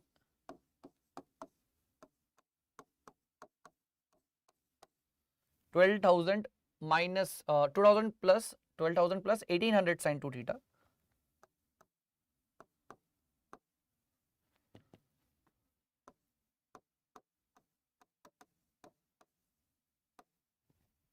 Then we have 1,600 cos 2 theta.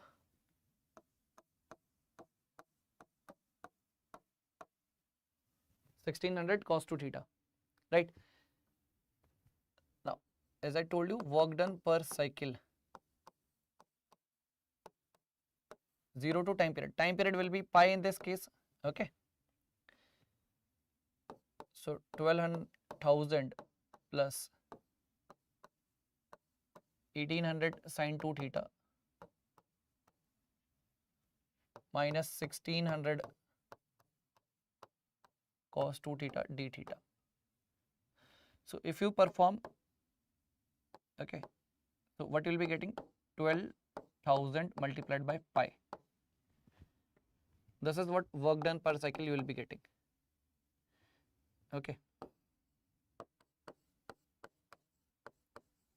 which you will put it here like this: mean torque multiplied by time period, which is pi only. So mean torque answer is 12,000. Correct? Right? Now, next that we have to do is the alpha calculation. So delta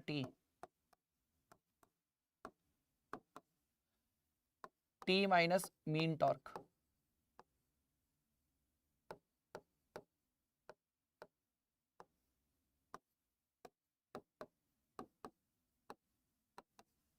Now, T minus mean torque is 12,000. From T, if you subtract 12,000, remaining value will be 1800 sin 2 theta minus 1600 cos 2 theta.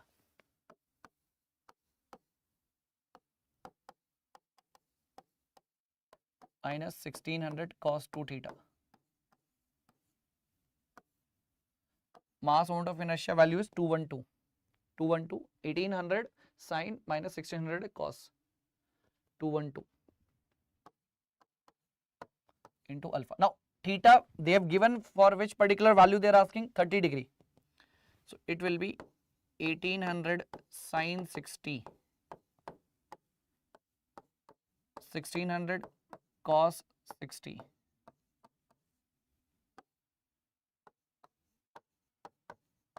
So from here alpha answer you will be getting very easily. Okay, you will get the answer of alpha very easily. So 1800 you have 1800 into sin 60 minus 1600 multiplied by cos 60. Okay, divided by 212 you will be getting 3.57 will be the answer.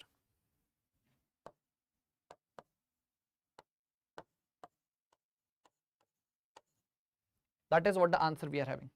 Is that clear everyone? Now, so next question is from the gate train. Okay. Next question is from the gate train topic. Okay, so this is from the line diagram. So this year also the line diagram question came. Okay, so we should be aware of using the line diagram and how we will solve such questions if gate train is given in the line diagrams. Okay, so try everyone this question.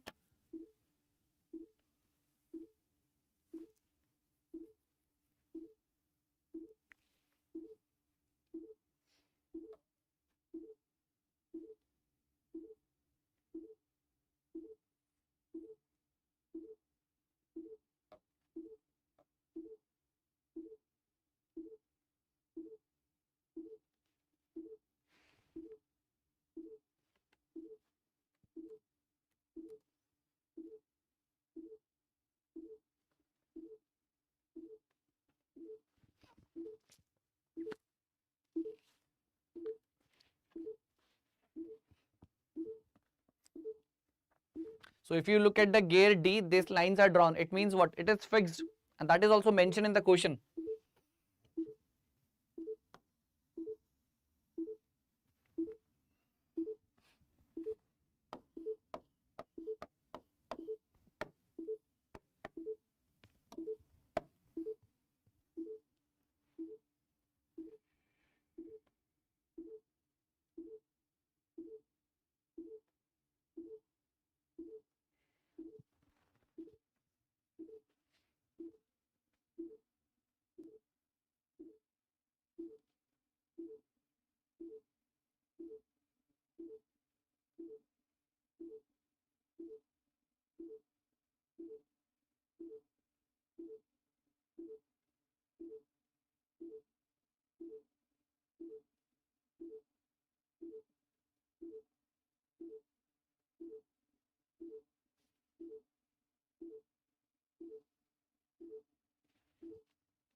Last 2 minutes, everyone.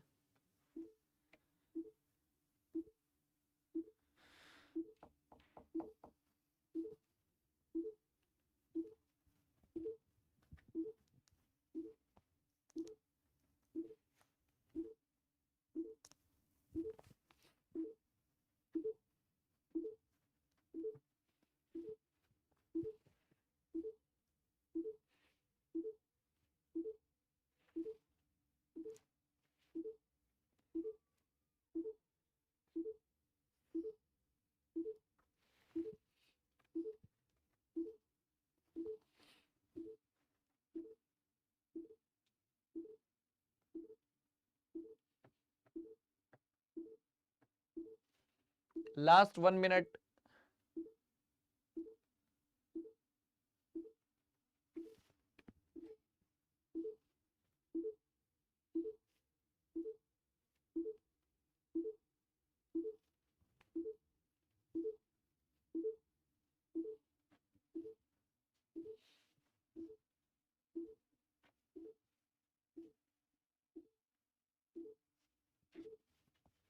Last 30 seconds.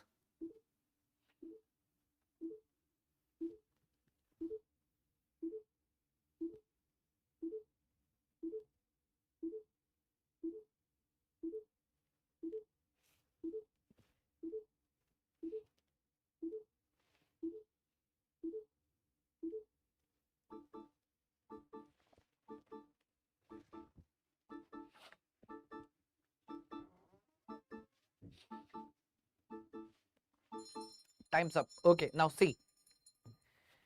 In this question, what we need to do, first of all, the given data, if I have to write here,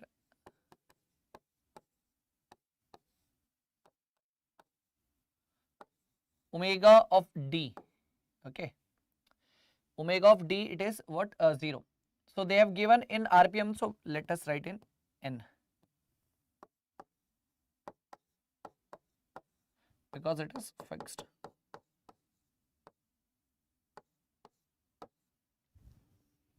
Right?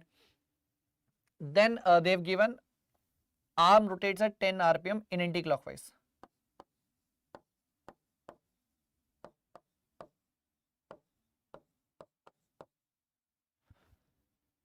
Value they have given, okay, in clockwise direction, anti-clockwise direction. So it's up to you, like whichever sign convention you want to follow, clockwise or anti-clockwise. Anti-clockwise I have taken as positive or negative also. It's up to you. Answer will not be get affected because of the sign convention, right? But you have to remember what you have considered in throughout the question. That only the sign convention you need to follow. Is it clear? Okay, fine. Now determine the speed of the gear A they are asking. Now you need to look at the given line diagram of epicyclic gear train very carefully. So few points you need to understand. Whenever gear meshing is happening, so you will see these two lines, parallel lines. So it means what? Meshing between gear and B. This is what? Meshing between gear C and D. And one thing you will notice, gear D they have mentioned that teeth are cut inside. It means it is a internal gear. So gear C and D is having internal gearing, internal meshing it is having, which means the speed of rotation of both gear C and D will have same direction. Both will have the same direction. Right? Now, so just a basic representation you should know how you are representing external gears. This is what representation of external gear.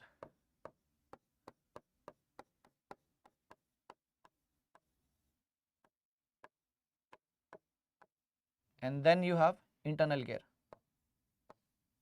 where teeth are cut inside.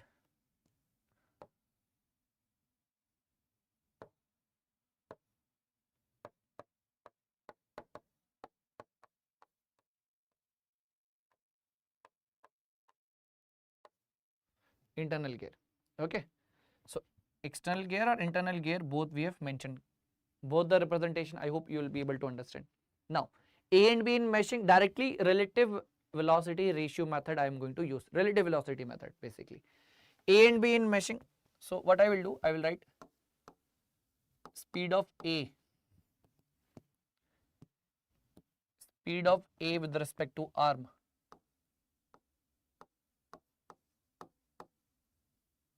divided by speed of B with respect to arm. So that will be minus sine TB by TA. So why minus sign came? Because A and B are in external meshing. So sense of rotation will be opposite. A and B are in meshing, na? So directly we can say ki it will have sense of rotation, different sense of rotation. If A rotating clockwise, B will rotate anti-clockwise. B rotating clockwise, A will rotate anti-clockwise. That's it. Okay, so that is one relation. Another relation between C and D, internal meshing it is happening. Speed of C with respect to arm, speed of D with respect to arm. Okay, so that will be positive sign because of internal meshing, TD by TC. That is equation number 2. Now you need to look at the data. Speed of D 0 it is given, speed of A it is given 10. What about the speed of C or speed of B? No, nothing they have mentioned. Can we eliminate? Yes, just by multiplying both the equations.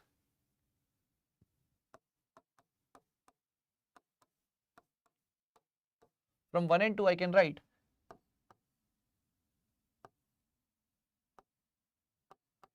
speed of A with respect to arm, speed of D with respect to arm. Okay. TB by TA multiplied by TD by TC, like this. Okay. Because B with respect to arm and C with respect to arm, it will get cancelled out. Why? Because both are on the same shaft. So whatever the speed B will be having, same speed C will also be having. So that's why it got cancelled out. Now how you will write A with respect to arm? Speed of A minus speed of arm, speed of D minus speed of arm. Right. So minus TB value. What is minus TB value? Gear A is having 15, gear B is having 45. Gear A is 15. Then D and C. D is having 120, C is having 60. Speed of A that we need to find out. Arm is 10. So let's suppose I am writing minus because of anti-clockwise. Speed of D 0.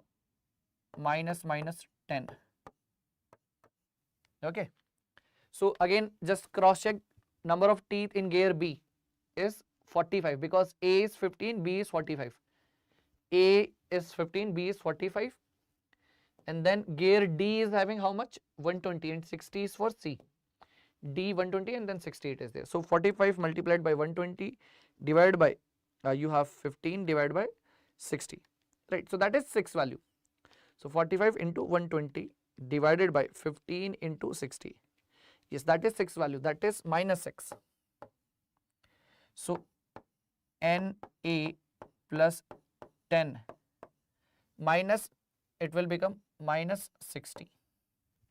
Minus 60, why? Because minus become plus, plus then minus. So minus 60 it is there. So you will be having NA answer here. Minus, so that will be minus 70 RPM. Minus 70 RPM. Minus sign means what? Anti-clockwise only we have assumed, na? So minus 70 means anti-clockwise.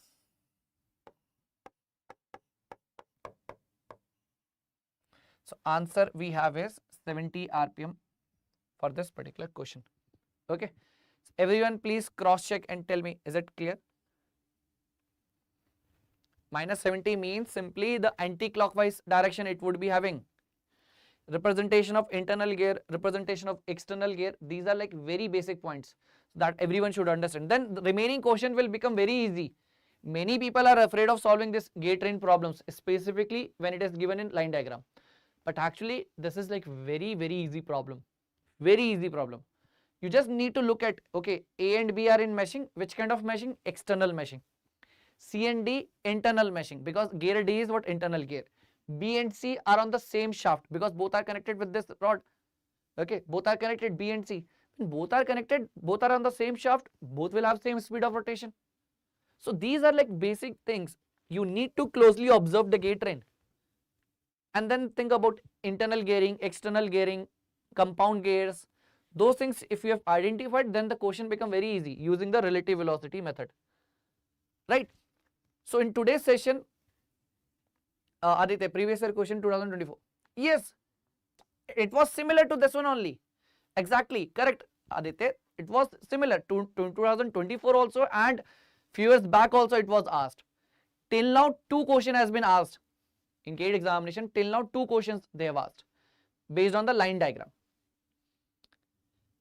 So that's what I'm telling. If you have understood this basic representation, external meshing, internal meshing, then this question is like very easy. No need to worry about this line diagram of the epicyclic gate train. Okay, Aditya, is there any doubt? If you have, so please let me know in the chat box. We will discuss that one also. If you have any doubts in any of the problems that we have discussed so far. So we started with the simple mechanism. So many problems we have solved from simple mechanism. Then flywheel, 2 important problems we have solved. And then finally gate train. Right. So in tomorrow's session, we will talk about vibration, very important. Gyroscope, balancing, and those remaining topics like governors also. No doubt. Superb. Tomorrow again we will have a same timing. Again same timing means like 5 to 8 we will have a session where we will cover remaining topics. So today we have covered almost 3 chapters. Remaining chapters will cover in the tomorrow session. Again a very important session. It would be there.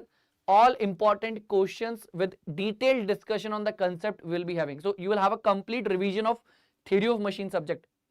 Okay.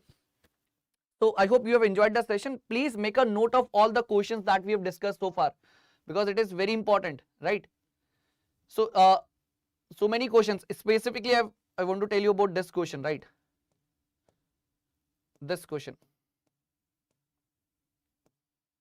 This one, because in this question they have not given the velocity of slider, they have not given the angular velocity of the rotating link, where we need to calculate both Vs and omega AC from the given geometry. So some basic part of mechanics is also important, right? So this was really a very good problem. Okay, because many of times we know the formula but we are not able to find out this individual values based on the data given, then this question become difficult for us. So such things will not be possible, or such things will be there always. Actually, it will not be possible means what? It will be there if you have not practiced such kind of questions, and it would be really impossible for you to solve such question in the GATE examination, because there is a time constraint, there is a pressure, there will be stress. So in such cases, immediately new things will not come to your mind, and that is pretty much obvious. It's not for you, for everyone. New things will not come to your mind. So that's why practicing n number of problems, practicing different set of problems will give you the confidence. PYQ is the main source. After that, important questions we need to solve from different sources. That is what very important. After solving so many variety of questions, you will automatically feel confident, and no matter new question comes also, you will try to solve it. But not in initial first phase. You should solve it for the later half, second half or the third half, whenever you have completed all questions in which you are confident. Those questions you have solved first. Now you are confident, okay, this much I have solved. Now whatever time is remaining, in that you can try anything now to solve those questions which you find it little bit difficult or little bit something different is there. So later on, whatever time is left, in that apply whatever is coming to your mind. So please keep in mind the proper time management, proper strategy we should be having in any competitive examination. Not just you know the things, you will be able to get the good score. No, you have to manage it. Time management is also very important there, and that will be having, you will have a complete idea about the time management, all those things when you are practicing the online test series part. So test series, more and more test series you will be giving, more and more experience you will be getting, more and more learning you will be getting, and then finally you will summarize, or you will consolidate one whole syllabus also, and you will finalize one of the strategy that will work for you. Same strategy will not work for everyone. No issue, Aditya, no issue. What you can do, you can see the recordings, and tomorrow you should join right at 5 p.m. Okay, tomorrow exactly at 5 we are going to start. So today whatever you have missed, you can again see the recordings, and if you have any issues or any confusion is there, tomorrow in the chat box also you can directly ask. Okay. So this was the point I was telling you regarding the test series. Again I am repeating, test series is very very important to understand your performance.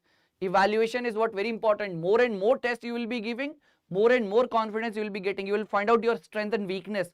Weakness you will work on those weakness, definitely you will get improved, and your marks will also get improved. So test series is very very important part of the preparation.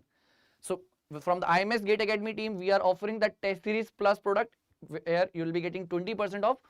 So you can join and the test series plus product, and you will get the idea basically how to approach a GATE examination. Okay, and even if you are facing any doubts, you are always having a support of doubt solving portal where you can just post your doubts and you will getting all the solutions, right? So if you are interested, you can directly join this test series plus product. The link is already provided in the description box. You can directly go with that link and you can directly use this 20% off offer here, and you can join the test series plus product, right? And one more thing guys, we already started GATE 26 program. Okay, live online GATE 26 program already we started, and where you will be getting more than 800 hours of sessions apart from exercise book, theory books, PYQ books. All these things you will be getting, and most important 12 mentorship sessions where you are directly connected with the faculty. He will be guiding you throughout the GATE preparation, and he will be acting as your mentor. Whatever challenge or difficulty you will be facing, you can discuss it personally with the faculty, and he will be help you out in throughout your GATE preparation journey, right? So if you are interested, you can directly call on these numbers and you can book your free counseling session as well. So thank you so much from my side. Tomorrow again at 5 p.m. we'll be doing our part 2 of theory of machine session. Thank you so much.